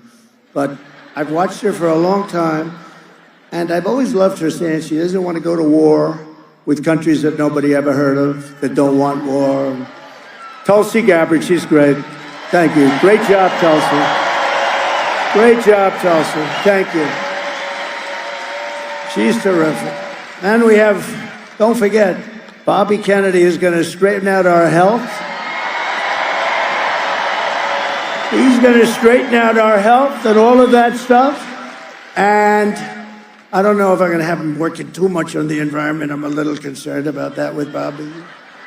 I don't know if I want him playing around with our liquid gold under our feet, you know. I gotta say, Bobby, work on health. He's great. Because, you know, I like the liquid gold, I think, more than his oil and gas. I think I like that a little bit more than Bobby. But he'll have an impact. No, he's so popular. We introduced him last night. Place went crazy. Went crazy with Tulsi, too. And Tucker Carlson was here last night. He was very popular, really popular. We had a great time last night, but we had about 20,000. Today we have 29,000 people, and we have 29,000 outside. You can fill the place up twice. We broke the record in this place. It's a nice place, by the way, quite nice. But we have a bigger number of people outside. If anybody would like to give up your seat, please raise your hand. We have a big number of people outside. It's a great honor. You know what? This is the greatest political movement in the history of our country, probably in the history of the world. It's called MAGA. It's called Make America Great Again. It's very simple. When Sleepy Joe Biden, remember a year ago, he was with the pink wall and it looked like the devil, and he was saying, we will stop MAGA, we will stop. He didn't know what the hell he was. We will stop MAGA. And we sent him a note. MAGA means Make America Great Again, John. We will stop making America great again. It's crazy. These people are crazy. To further defeat inflation and bring back our economy, I will terminate Kamala's insane electric vehicle mandate. And we will immediately end one of the greatest scams in the history of our country, designed by a person that never even studied anything about the environment, AOC +3. You know AOC? Did you ever take a course on the environment? No, I didn't. But she said the planet will be dead within 12 years. We got to be careful. We got to be careful. You know why we got to be careful? Because with the environment, don't worry, it's going to be just fine. If we don't have smart people in the White House, it'll be dead for another reason, nuclear weapons, and we can't let that happen. We can't let that happen. Because I know the power. I rebuilt our entire military. I know the power of the nuclear. And we're not going to let that happen. We're not going to let stupid people negotiate for us.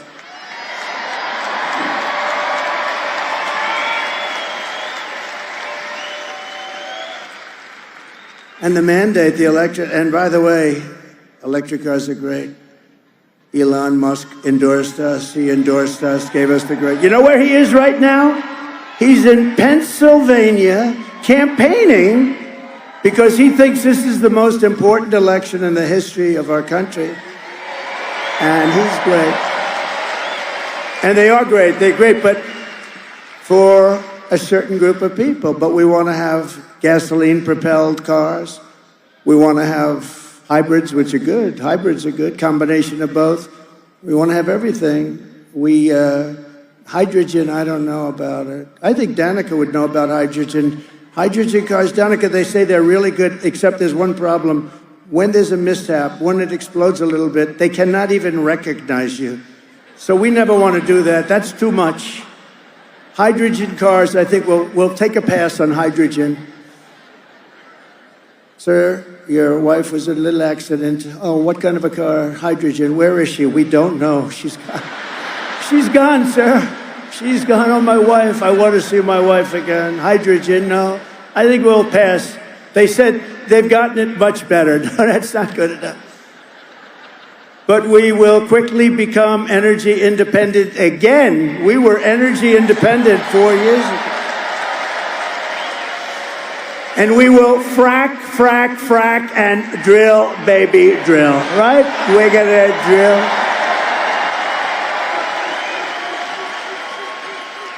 And I'm gonna cut your energy bill in half within, think of this, within 12 months. 50% you're gonna have it down. And the reason we can do it is we got that liquid gold. We don't know what to do with it. We have so much. We don't use it. And you know what? When that comes down, because that's what led it up, that and their stupid spending. But the energy is what led it up. They're paying a fortune for energy. We have it under the ground. We're going to use our energy. Your energy bills from January 20th, when we take office, will be down 50% within 12 months, and everything else will follow. To make housing more affordable, we will open up portions of federal land, which is what you've wanted here so badly. And your governor's doing a good job, by the way. We thank him very much, Joe Lombardo.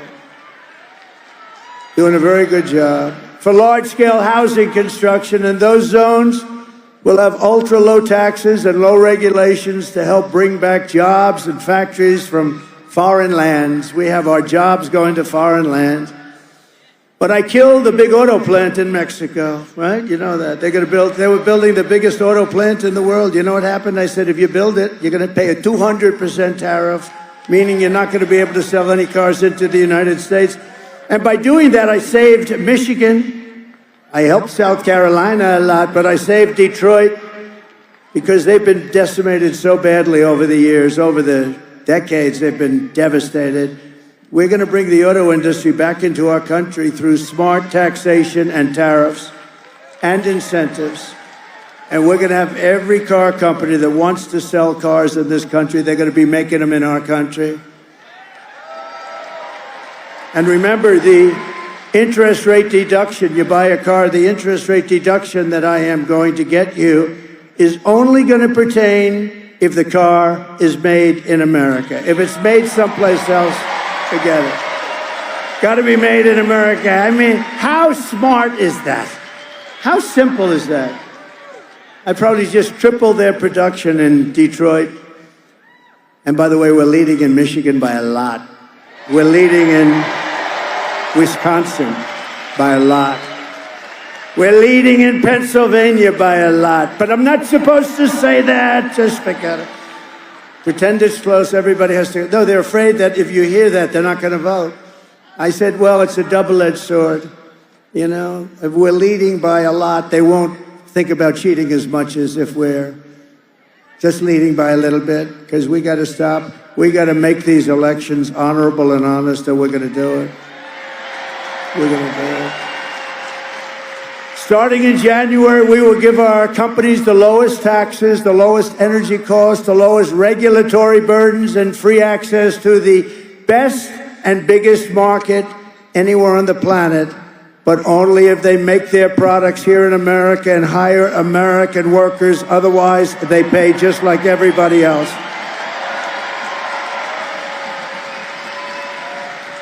And I say the most beautiful word in the entire dictionary of words is the word tariff. I love tariff. I can make anybody do anything through the use of tariffs. I can keep people out of war. I can keep us out of war. The word tariff is the most beautiful. I think I'll do this just so I don't get myself in trouble. I'm going to say the third most beautiful. Love and religion. And then the word tariff. Then the word tariff.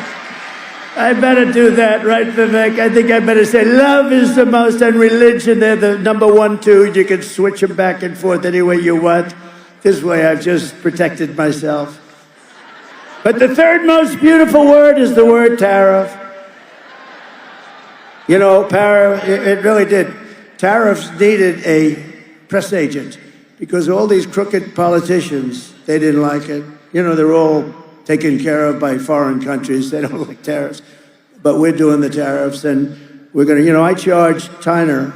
China was charged by me hundreds of billions of dollars over the last few years that we were in the administration. In fact, Biden hasn't been able to get rid of them because they make so much damn money. They can't justify getting rid of them. He'd love to because they paid him a lot of money, China. They've given him a lot of money.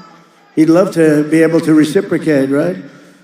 But no, we took in hundreds of billions of dollars in China tariffs and other tariffs too. And you can we stay out of wars. I've been, as an example, 2 countries fighting each other for like 1,000 years. They're always fighting back, and you probably know, I don't want to get involved, but you know the countries back and forth. And I got tired of it. I called them both. I said, here's the story. You guys have been fighting each other for thousands of years. Stop already. Are you ready to hear? 200% tariffs I'm going to put on each of your countries if you fight. And if you don't fight, you don't have the tariffs. But if you fight, now these are people that kill a lot of people. They kill each other for years and years and decades and centuries.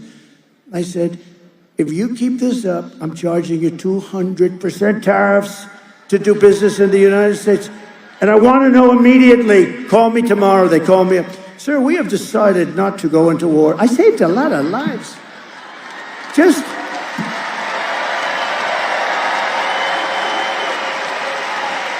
And you know, it had nothing to do with me, but I'd rather see people not get killed, okay?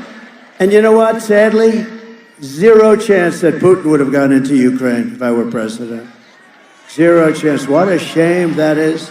All of the death, and it's far greater than you hear about. When they knock down those buildings that are 3 blocks long and 20 stories high, and they say 1 person was slightly injured. The death in that whole thing is just crazy.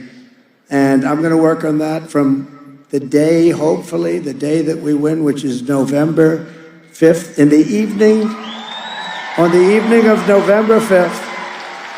I will call Putin. I will call Zelensky. I said, we got to stop it. I'm going to try and get it done as president-elect. As president-elect. That'll give me plenty of credibility. I don't have to wait till January 20th. I'm going to try and get it done sooner than that. It's horrible. The people that are being killed. And October 7th would have never happened with Israel. All those people would never have been killed. Iran was broke. They would not have been able to do it. They weren't giving money to Hezbollah. They weren't giving money to Hamas. They didn't have money. They didn't have money. And I was looking to help them. You know, we did a thing called the Abraham Accords, and anybody else would have been given the Nobel Prize. Me, they gave Obama the Nobel Prize. He didn't even know why the hell he got it, right, Obama? He still doesn't.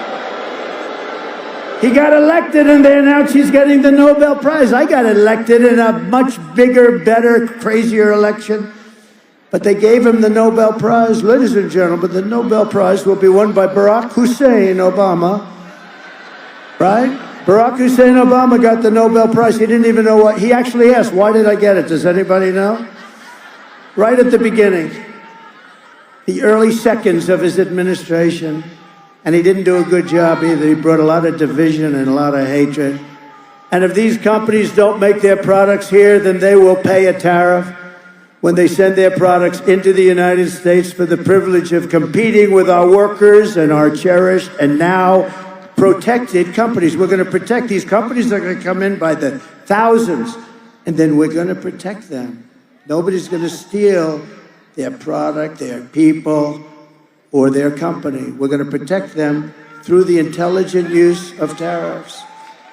And as you probably heard, this big plant that everyone's talking about that's being built by China in Mexico right along the border, I said, if they build that plant and if I win, I'm going to put a 200% tariff on every car and they're not going to be able to sell a car. And you know what happened? They announced last week they're not building the plant because of Trump.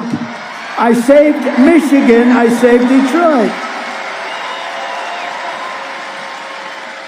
They're not building. It's the biggest plant in the world, biggest auto plant in the world. And they announced they're not going to build now. They say, that guy's crazy. And we will pass the Trump Reciprocal Trade Act if China or any other country, it's not just China, charges us a 100 or 200% tax or tariff, then we will charge them an identical 100 or 200% tax or tariff. Here's the story. They charge us, we charge them. You know what's going to happen? They're not going to charge us. Very simple. It's called an eye for an eye. I will never apologize for defending America. I will protect our workers. I will protect our jobs. I will protect our borders. I will protect our families. And I will protect the birthright of our children to live in the richest and most powerful nation on the face of the earth. And we're rapidly losing that title. Under Kamala's economy, millions of Americans are suffering because of inflation. And those seniors that are going to get that beautiful gift, the one of three on Social Security, they've been hurt so badly because most seniors, well, I'm a senior. Can you believe it? I'm a senior. I don't feel it. They'll say, he has a conflict of interest by proposing that. Oh, they'll say anything. I have a conflict of interest. I'm a senior and I'm proposing some great benefit for the seniors. He's giving it to what? They'll come up with something, those people. But the seniors have been hurt so bad by inflation that they're entitled. They are entitled to what we're getting them in terms of a tax reduction and in terms of getting them some extra, because they were devastated.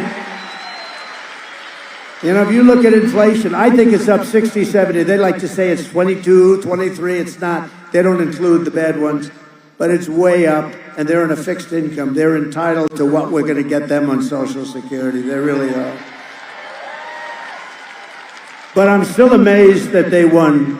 I've never done that they won my little poll. That little poll, those seniors never lose. They just know how to win.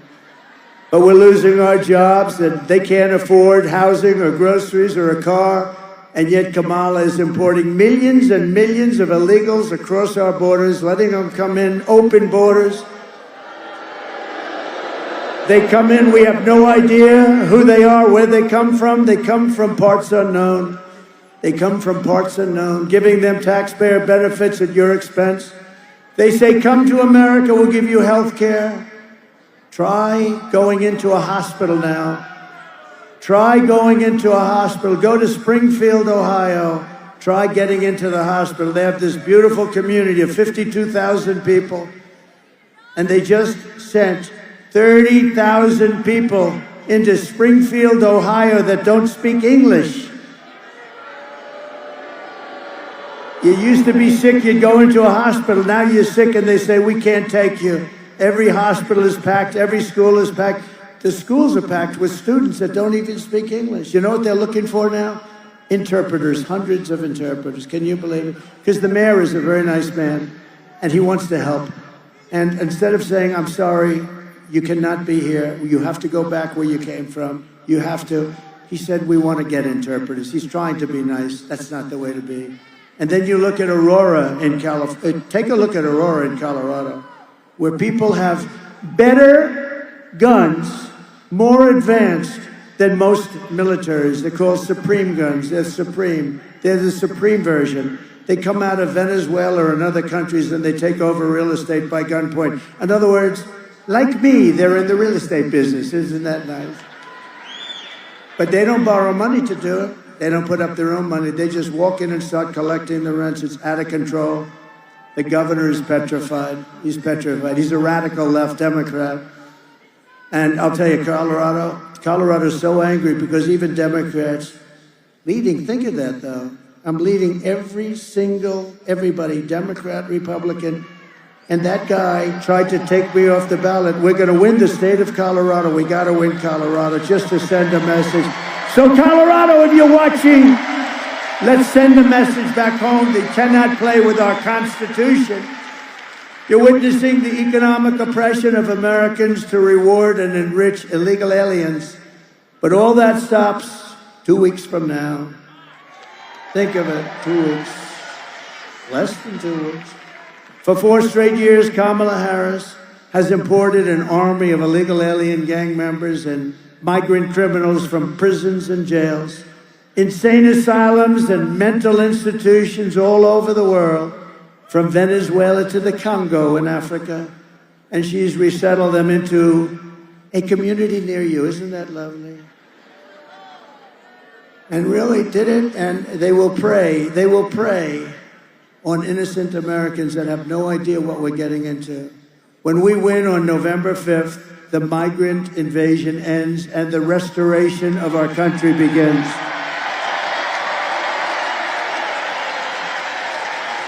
And one of the deadliest and most vicious migrant gangs that Kamala has allowed to come into our country through her stupid and ridiculous open borders policy is the savage Venezuelan prison gang. Isn't that nice that a bunch of guys got together in prison?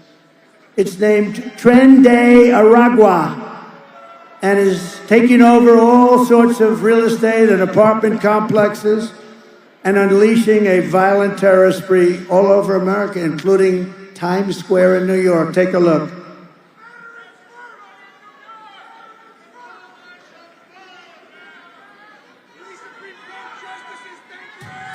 Open borders, deadly consequences. Border crisis, record high crossings are putting a strain on cities across America. It is a full-blown invasion. Armed Venezuelan gang members storming an apartment complex in Aurora, Colorado. When people talk about migrant crime, this is what they're talking about. San Antonio, Texas, just one of the latest cities to have apartment complexes taken over by members of the Venezuelan gang. Biden and Harris had created a program to bring them in under humanitarian parole. I am in favor of saying that we're not going to treat people who are undocumented cross borders criminals. More than 13,000 illegal immigrants convicted of murder have been released into the United States. My 20-year-old daughter, Kayla Hamilton, was murdered in her own room. Kayla's murderer was apprehended by Border Patrol crossing illegally into the U.S. Kayla's murderer had been improperly released into the United States. Abolish ICE.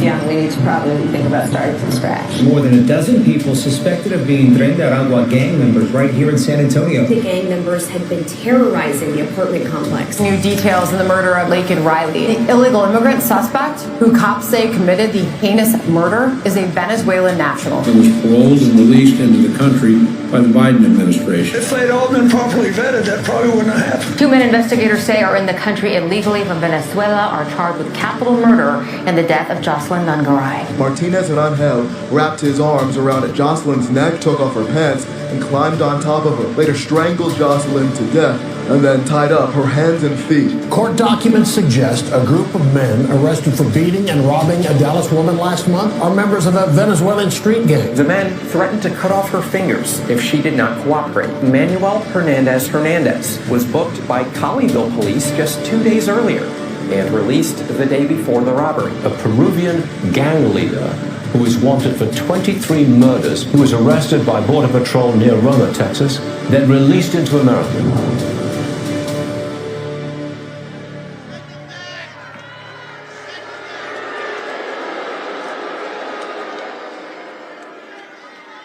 And, you know, Border Patrol, last week, they endorsed me. They gave me a full, complete, and unanimous endorsement. And they have every year since I've been involved in politics, every single year, but they're incredible people. But it wasn't the endorsement, it was what they said about her. They said she's the absolute worst thing that could happen to our country. And it's hard for them to say that. It's hard for them to say that. But they meant it. The United States is now an occupied. Lincoln, I said, all right, let's go. Let's go. That's a step too far. It would have been everybody. And they didn't care one way or the other. They're mostly just troublemakers. They didn't know. They didn't even know it was Lincoln, frankly. But I enacted the act, and I had a little news conference. I said, from this moment forward, anybody that so much as touches one of our beautiful Washington monuments goes to jail for 10 years with no parole, no nothing. And it was a beautiful sight, because I looked out of the White House window and I saw thousands of people from the back. I watched all of those asses walking away from Washington, and they were gone. And we never heard from them again. It's an amazing thing. We never heard from them again, and that was the end of that. But we have to be strong. So I will invoke the Alien Enemies Act of 1798 to target the migrant criminal network, and it is a bad one, operating on American soil. We will target them. We will hit them so hard. If you don't, you're not going to survive. This is an army. This is an army that they allowed into our country, an army. And if they come back into our country after being thrown out, it's an automatic 10 years in jail with no possibility of parole.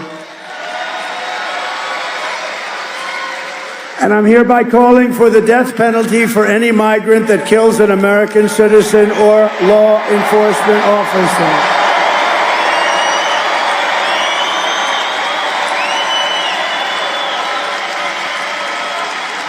We have no choice. We have no choice because it's not sustainable by any country. It's not sustainable.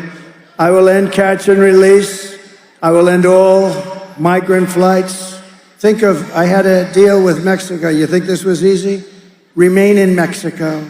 Nobody was allowed into our country. In Tijuana, this was the fastest growing city in the world. They had hundreds of thousands of people. They couldn't come into our country. I said, one person steps foot into our country without our approval. In other words, before we check them out, one person, we're going to put 100 and 200% tariffs on everything. And they said, sir, whatever you'd like. We would love to keep them. We would love to keep 500,000 people in Tijuana. And I will outlaw sanctuary cities immediately, and we will ban all welfare and federal benefits for illegal. We are running against the most radical and most incompetent, most unfit vice president in the history of our country. No one respects her. No one trusts her. You know, President Xi of China, they asked me, he's a friend of mine. I thought, we were actually very close, but frankly, COVID, or as I call it, the China virus, was a step too far. But we had a very good relationship. Putin, all of them, I know all of them very well. No one takes her seriously. Somebody said, what kind of a man is President Xi of China? I said, he's a fierce man. There's nobody in Hollywood that could play the role of him. He's a fierce person. And she will be she'll be gobbled up. They are looking so forward to this.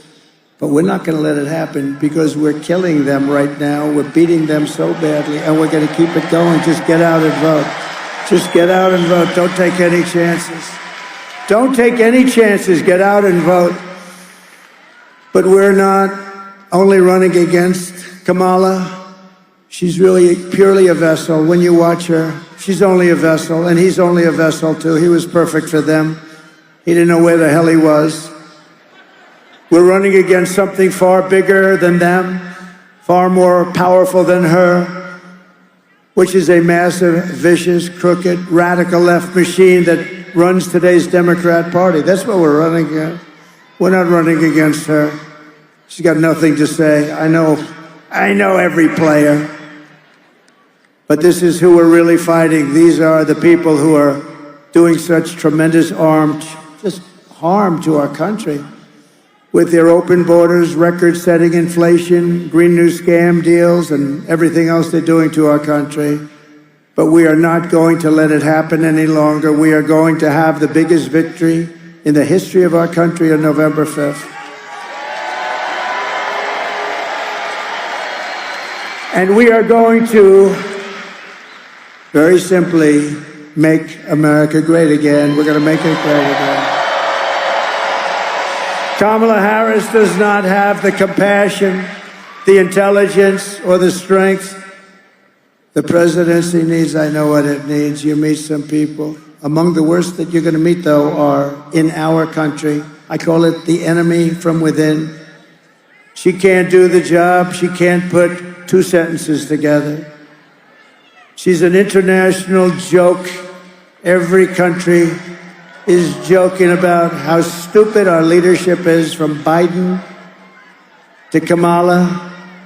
They're a joke all over the world. She's going to end up getting us into World War III, just like he would if he stayed any longer. And on top of it all, she says she would not do one thing differently from crooked Joe Biden, which in itself is totally disqualifying. Take a look at this. Would you have done something differently than President Biden during the past 4 years? There is not a thing that comes to mind. I stood there on the tarmac watching you check your watch. The chaotic and deadly U.S. evacuation from Afghanistan stunned Americans and the world and cost the lives of 13 U.S. soldiers. Would you have done something differently? There is not a thing that comes to mind. More than 13,000 illegal immigrants convicted of murder have been caught at the border and then released into the United States. An Afghan national is in custody today after being accused of plotting an election day terrorist attack. The suspect entered the U.S. on a special immigrant visa. Gut-wrenching new details in the murder of Georgia nursing student Laken Riley. The illegal immigrant suspect, who cops say committed the heinous murder, is a Venezuelan national who crossed the unsecured southern border back in 2022. Two men investigators say are in the country illegally from Venezuela are charged with capital murder and the death of Jocelyn Nangaray. A fifth illegal immigrant accused of attacking two New York City police officers over the weekend showed no remorse or regret. Would you have done something differently? There is not a thing that comes to mind. Only 18% say the economy is in excellent or good condition. US inflation has hit a new 40-year high, increasing by 9.1% over the financial year. Authorities saying Train de Aragua, which has been linked with more than 100 criminal investigations here in the U.S., has now been found operating as criminal enterprise in apartment complexes. Were you the last person in the room? Yes.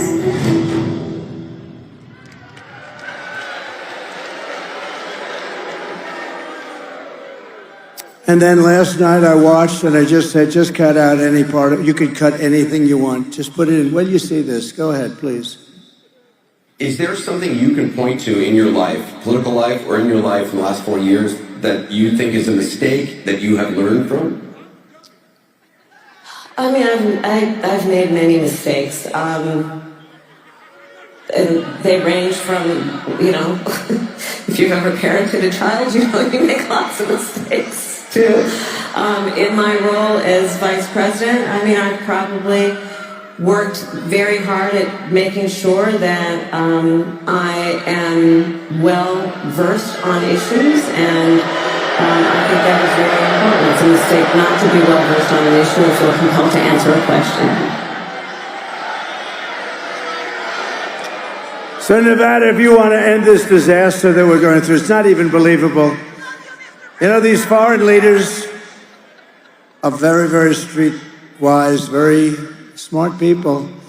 And they're looking at what's going on in our country. And they really don't want me, but in a certain way they do want me. Because the whole world, like Viktor Orban said, put Trump back in it, it'll all stop. We had no wars, we had nothing. They couldn't play games with us. They couldn't play games. So you must get out and vote. And you also have to fire your radical left senator, Jackie Rosen, who voted repeatedly for rampant inflation and open borders. And you have to elect a man who, by the way, has given up more to run for the United States Senate than any man in the history of the United States Senate, Sam Brown. Sam, where are you, Sam?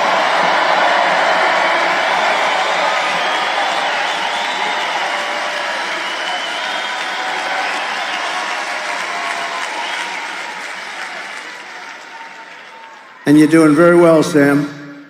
That man is a hero, and he has given up so much, and he deserves it. And she's another laughing stock back. She just votes 100% with whoever she's supposed to vote with. She's no good. She's no good for you. She's no good for this area of the world. Bad senator, not respected. We have somebody that's a very respected senator. Is Senator Marco Rubio here? Where is Senator Marco Rubio? Where is he? He's around here someplace, because we love him. There he is. Marco, thank you, Marco. Good man. We have Vivek Ramaswamy.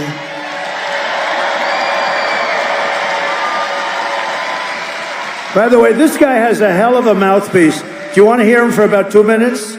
Can you keep it down to 2 minutes? Come on, let's go. Get up here, Vivek. What a mouthpiece on him, oh boy. He's like a machine gun. Come on up here, Vivek. All right, now he's a great guy, great future. Please.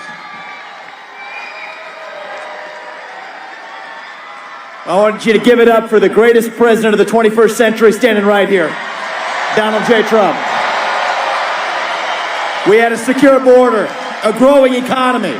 People were living prosperous lives with crime going down in this country. We were on the brink of war with North Korea. What happened? We had no major conflicts around the world when this man was our commander-in-chief. But I'll tell you this, as great as those 4 years were, the best we've had in my lifetime of any president who's led us, as great as 2016 to 2020 was, I promise you this, that second Trump term is going to be even greater. And by the time Donald Trump is leaving the White House, those signs you're holding aren't going to say, "Make America Great Again." We're just going to say, "Make America Greater." MAGA becomes MAG by the time he's done, and let's send him back to the White House. That's how we're going to save our country. President Trump, thank you for everything you've done. Thank you.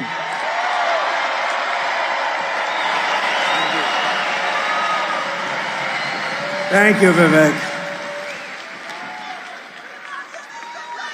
2.5 years ago, I saw him on a show. I think it was Deface the Nation. Ladies and gentlemen, you're on Deface the Nation, Deface. And he was talking, and I said, who the hell is that guy? And he did damn well. He did damn well. He ran, and he was incredible. And he's got a big future in this party, and we appreciate it, Vivek.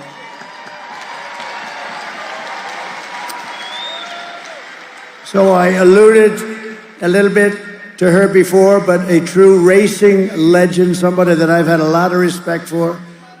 She is really something special. She is a very talented person, and now she's doing incredibly since leaving racing. She probably still will always be a little bit in racing, but she's an incredible success story. Danica Patrick. Thank you, Danica. Please. Thank you very much. Thank you, Danica. Sean Merriman, the great football player. I look at this guy. Where is he? Where is that guy? I said, I don't want to get into a fight with him. Thank you very much, Sean. He looks like he could play right now. Cash Patel, where's Cash? Thank you, Cash.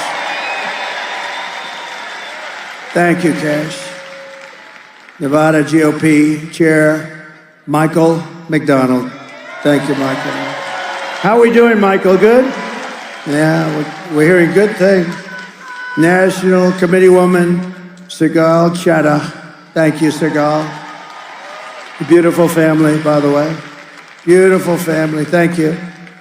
And a special guy. He's incredible. Turning Point's Charlie Kirk and all of those people that came with him. He's special. He is a special talent. And he's out there fighting. He's out fighting for those registrations and the votes and making sure everything's honest. He's out there with a big army. And he's got all these very beautiful young people. He likes young people. and they are powerful. People have no idea how many young people there are that are conservatives in this country. People have no idea. An actress and an incredible fighter. I will not mess with her. Gina Carano. Thank you, Gina. Thank you. She's great.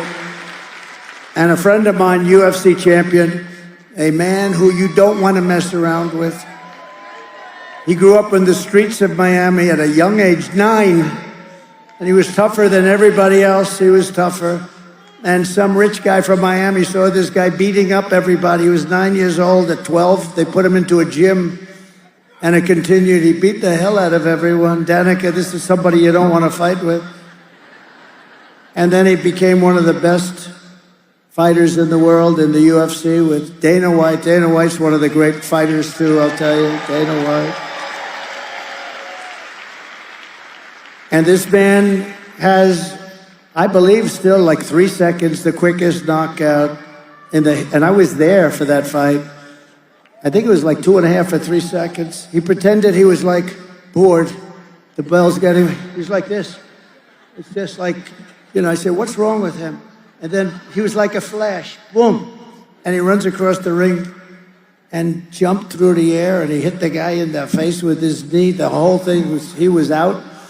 And it's the fastest knockout in the history of the UFC. Jorge Masvidal, where is he?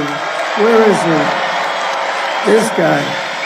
I'm not gonna fight him. I refuse to fight him. He's mean. And he's stone cold mean. But to me, he's nice. To me, he's nice. He's great. Thank you very much. And he's helped us so much with the Hispanic vote. I won Miami. Can you believe it? No Republican wins Miami. I won Miami because they love that guy. Right? He's a great fighter, a great champion. So here are the final facts in conclusion on Kamala Harris. She's a radical left Marxist, rated even worse than crazy Bernie Sanders or Pocahontas herself. She destroyed our economy. She was an original creator of defund the police movement. And anybody who wants to defund the police for even 1 week is not worthy of being president of the United States. Kamala Harris vowed to abolish ICE. She vowed repeatedly to ban fracking. As California Attorney General, she redefined child sex trafficking, assault with a deadly weapon, and rape of an unconscious person as non-violent crimes. She pledged to confiscate everybody's gun. Anybody that has a gun, your gun will be she made this pledge. This is where she is, by the way. People don't change. Confiscate your gun. Endorsed a total ban on handgun ownership. She even called for free sex changes for illegal aliens in detention. Think of that. You're an illegal alien and you're in detention and you call for a sex change operation and she feels you have an obligation to do it. This is not going to be the president of our country. All a taxpayer expense. And then, as you probably saw a few days ago, we had a little interesting visit to McDonald's, right?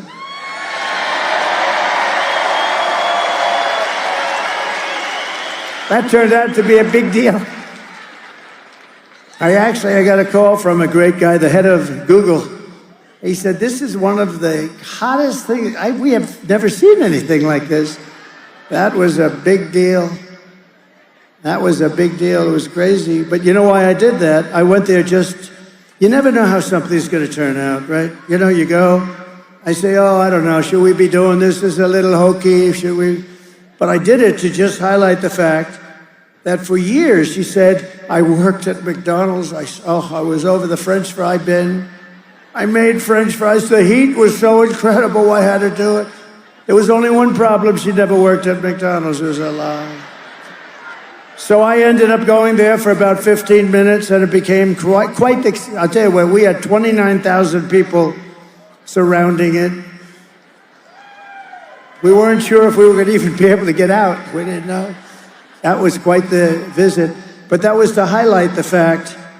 So I was there, let's say, for 15 minutes. That means I worked at McDonald's for 15 minutes more than Kamala. But you know what it shows? That she's a liar.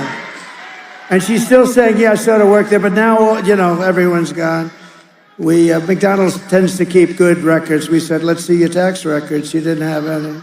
Let's see anything. Give us anything. They had nobody. Then we went to the manager. He's been there a long time. No, she never worked here. She's a liar. And on top of all this, Kamala turned and wants to turn our military woke. Take a look at this. Take a look at this.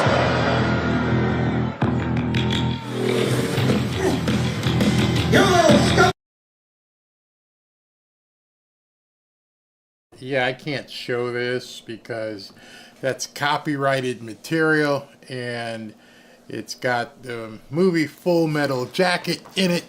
And then, besides the copyright material, then he shows some Transformers going from their military gear into fabulous gear, where they do what Transformers do. Three different soldiers in military uniforms, and they go into the quick change thing and become Transformers.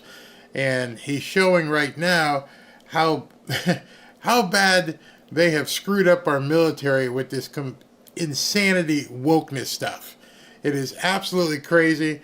I posted this video in our X forum once before, but it's everything you could imagine. These three guys are in military uniforms, and they make fun of it. They make fun of it and do a quick change, and then they're wearing, you know, basically one pieces and stuff, and it's pretty crazy. I mean, absolutely nuts. You can't imagine that our government would want that in the military. But it's okay, because we've got that other Transformer who's like the, health minister or whatever she is. Crazy.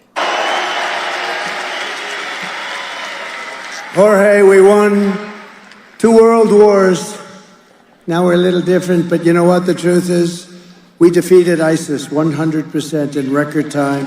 We have a great military. It's only those stiffs at top, like Milley and Mattis and these characters that are on television. They're a bunch of stiffs. Kelly, real stiffs. But we have great generals. We defeated ISIS in record time. They thought it was going to take 5 years.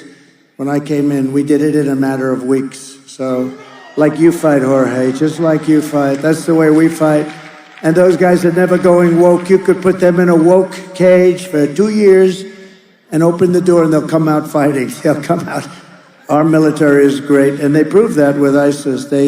Once they had somebody that knew what they were doing, they proved it. Nobody has a better military. I rebuilt the entire U.S. military. Unfortunately, we gave a lot of it, but still not very much, relatively. But we gave a lot of it to Afghanistan.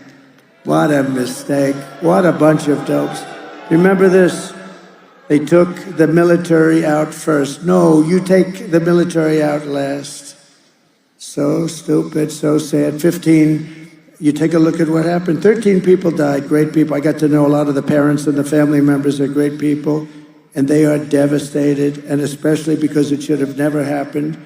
We gave up billions of dollars of equipment. We left American soldiers behind, and we left Bagram, the air base, the great air base, one of the greatest in the world. And you know who occupies it now? I was keeping it. China occupies it now.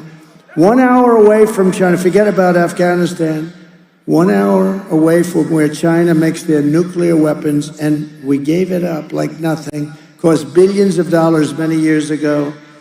In conclusion, with your vote this November, we are going to fire Kamala, and we are going to save America. With your support, we will cut your taxes, end inflation, slash your prices, raise your wages, and bring thousands of factories back to America and back to Nevada. We will build American, we will buy American, and we will hire American. I will end the war in Ukraine very quickly. I will stop the chaos in the Middle East, and I will prevent World War III 100%. You're not going to have World War III. We will crush violent crime and give our police the support, protection, resources, and respect that they so dearly deserve. We will strengthen and modernize our military. We will build a massive missile defense shield around our country, all made in the USA. A lot of it will be made in Nevada. We will rebuild our cities, including our capital in Washington, D.C., making them safe, clean, and beautiful again. We will teach our children to love our country, to honor our history, and to always respect our great American flag.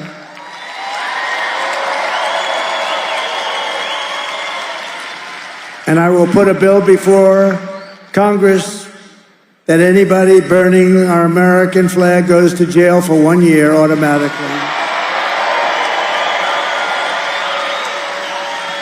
And you saw that happen 3 months ago in Washington when they had riots and they were burning our American flag all over the place.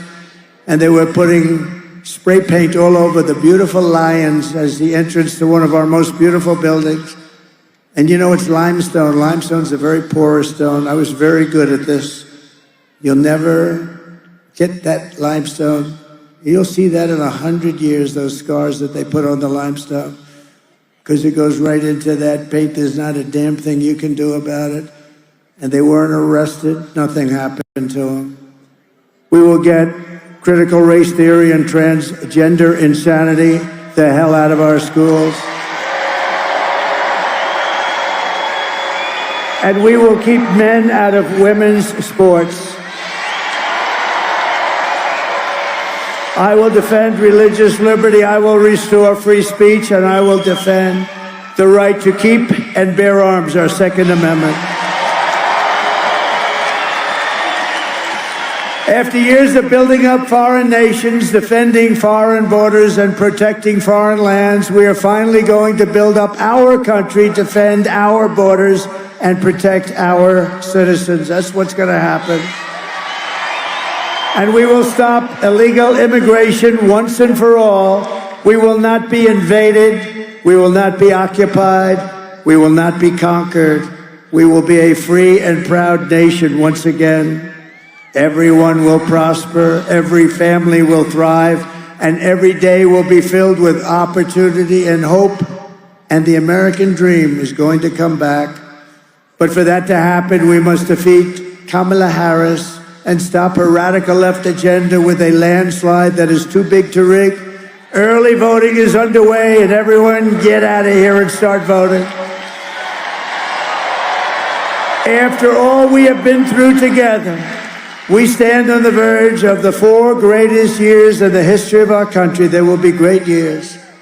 With your help, from now until Election Day, we will redeem America's promise. We will put America first, and we will take back the nation that we love. We are one people, one family, and one glorious nation under God. We will never give in. We will never give up. We will never back down, and we will never, ever surrender. Together we will fight, fight, fight, and we will win, win, win.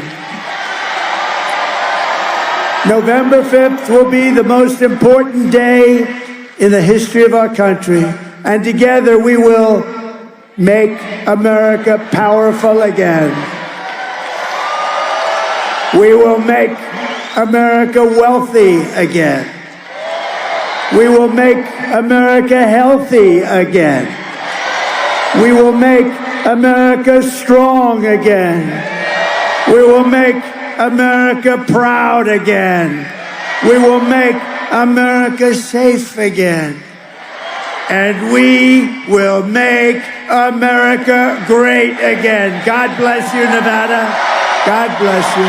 God bless you all. All right, everybody. First and foremost, thank you for hanging out. It's just about midnight here on the East Coast, and I think I just looked. There were still 8,000 or 9,000 of you. Yeah, over 9,000 of you still watching. Fantastic. Thank you very much. True patriots are staying up until midnight to just watch this man bring it. 2 more weeks. That's all we got. 2 more weeks. I can't wait. I can't wait to see them booted out. I understand. He's dancing. Tell me this man doesn't feel it. Tell me he doesn't know right now. I mean, he keeps talking about the landslide over and over and over. So he's got some numbers, some internal numbers that are showing some things that obviously we're feeling it. We can tell by their anxiety. I'm going to have a video tomorrow. Hillary came out today and she's screaming at the top of her lungs. Mika from Morning Joe, she's screaming at the top of her lungs. Kamala screaming at the top of her lungs. They just sound like insane banshees at this point. There is no civility. They are freaking the F out. Good. I hope each and every one of them just loses their crap for the next 10 or 12 days as she begins to continue to tank and circle the bowl. There's no way out for her. She has nothing to offer. Every single bullet, well, I shouldn't say that, but everything she could do, she is fired. She has done everything she could possibly do, and there's nothing left. She went on CNN. She flubbed that. She went on MSNBC. She flubbed that. She went on Univision. Nothing she has done has worked. And now you got two weeks basically to close the deal. There's nothing for you to do. She turned down Joe Rogan. You had an opportunity to show yourself, to show you're worthy, and to get out there on the biggest podcast in the country, maybe if not the world. Trump's going to be on there for a few hours, and she turned him down. Nope, sorry, can't make it. Okay then, so what do you got? Well, we're going to have Bruce Springsteen concerts, and we're going to have Beyonce concerts, and then you can be the opening act, and everybody can just basically ignore you because they're here to see the free concert. Means absolutely nothing. Looks good on television. It'll look good, in videos or something, but it doesn't translate to any votes. At this late moment right here, let me go ahead and put this up. See if you guys, a couple people asked me what was going on with the ranking. So let me refresh and let's see where we're at. 63.9 to 36. Trump is surging. He's up 4%. She's down 4%. That's a big jump in basically a 24-hour period. So she's basically 30 points down to Trump on Polymarket. I don't know how you make that up. I don't think you can. I've been saying it. It's over. Let them scream. Let them go on every television show, every news show, and just scream, scream, scream. And we're watching poll after poll after poll come in, and I'm watching the correction that the media is doing. They know they're in trouble. They backed the wrong horse. They lied. They continue to lie, and now they've got nothing left.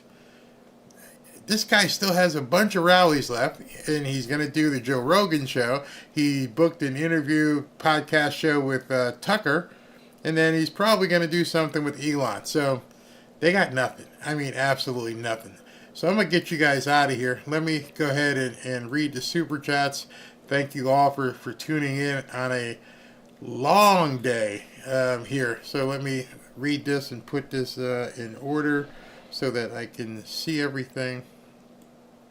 You guys are fantastic. I really appreciate that. I mean, absolutely fantastic. So let's go and read these. Give me a break if you guys, give me a second. If you guys don't want to stay, that's fine. But I got to acknowledge these fine people. All right, here we go. Right off the, oh, wow, there's a big one. Tell me this isn't Club 1852. No, Gasworks, thank you. We love what you do, Barry. Keep up the great work. $300. Whew. Thank you very much. So if YouTube hits me for everything that was said, that makes a big difference. Thank you very much. And then over here, Donna Sloan, thank you very much. Let me put a like on that. Greg, thank you for all you do. We just finished a video that we want to share. Search YouTube, Lewis and Lewis Music, the warning, what happened to America. Okay. Marcus, brother, save the American dollar from digital currency. Absolutely. You don't want them going to central bank digital currency. That would be a nightmare. Kevin Ujury, I think I said your name correctly. 12 more days until mainstream media dies. I really believe that. I think that with what's happening on X at this point, And you know, I've told you about the group. We're growing rapidly. A small little group is approaching 6,000 people just with our group on Twitter. So I believe you. Ruth McCurdy, thank you to Robin for all the time we get with Barry. I'm sure you are his rock of sanity. She always has been, always will be. Thank you. Patrash, should government employees, Mayor Willie Brown, be charged? Beyond the statute of limitations. Plus, who cares? Mary B, thank you. Big Cat, brother, how you doing? Hell yeah, hope MAGA keeps it up against the orcs. Yeah, it's gonna get crazy. It's going to get crazy. Just so long as everybody is ready for that. Monique, I was asleep for 42 years. Now I'm wide awake. Great. She must have been a Democrat, and she is now seeing the light. Barry, I love your music during your opening of Fanfare, but I'm curious, who's the man that's doing the talking during the music? Thank you, Stephen. Believe it or not, I just found a voiceover artist and said, here, I wrote it, and I said, you know, show me what you can do. Here's the script. Can you read this? And he's like, is it for Trump? And I was like, oh boy, he's going to say no. And I said, yeah. And he goes, I'll do it. And the guy read it. It took him like literally 2 hours I think he had 2 or 3 takes, and boom, it was done. Ripa, the Republican, Kamala needs to read Matthew 10:33. Just another knucklehead again. George City has a BMF belt from UFC. He is bad. Yeah. I think it was 5 seconds his knockout was. Monique Abram, Trump is the man no matter obstacles is in his way. He overcomes them, and this is the man we need in office, someone who doesn't back down. Agreed. Heather Munoz, naughty words, naughty words. We're all adults here. We've heard it. It is what it is. I have to delete them, but people are going to be people. We're not perfect. Kevin Usury, what the hell do we keep putting up with YouTube? Sick of them attacking my right to speech. I gotta believe, and the reason why I keep fighting through it is I have to believe when he gets elected, we're going to see a lot of corporations basically turn away from the BS. That's what I'm hoping for. And that Elon Musk will begin getting X to the point where people can do video and monetize and everything else. John Parr, my wife and I voted today, and we took our 19-year-old grandson his first time to vote. Awesome. Christine Angler, smash the like button, help build our community. Thank you very much. Heather Munoz, no, we don't need Beyonce. No, because they're coming to see her. They're not coming to see Kamala. They'll leave right after she's done.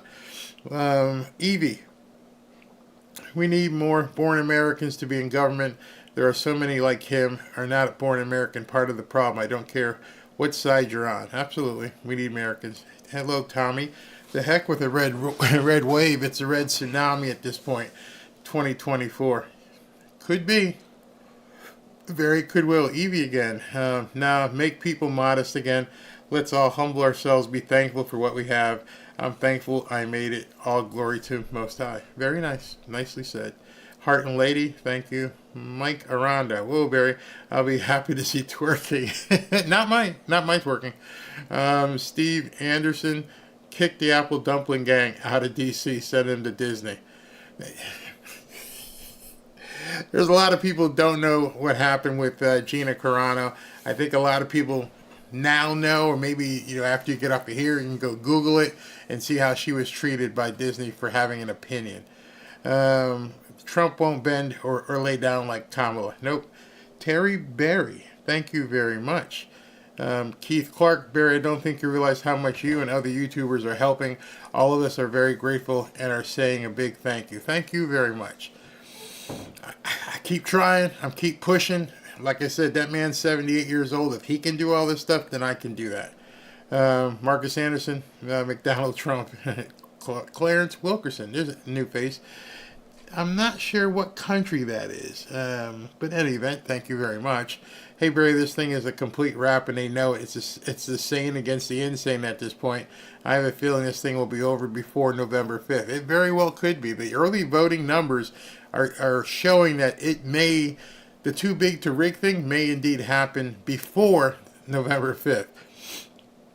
Flowering Plum, thank you. Tamara, Saved by Grace, nice. Thank you for this community, Barry, Robin, Ashley, and Mods. You guys are great. Thank you very much. Donation Corner, vote Trump, vote Steve Garvey. Yeah, I think Steve Garvey should beat Adam Schiff. Whistling twice. Trump was talking about how there was no income tax, government ran on tariffs. Yeah, how awesome would that be if he decides that he wants to make it all tariffs? Trump is genuinely enjoying himself, says Chris. Imperial Studios, you're the best, Barry. Keep the faith and keep it coming. I will. We got one tomorrow. I'll figure out what time it is in 1 second.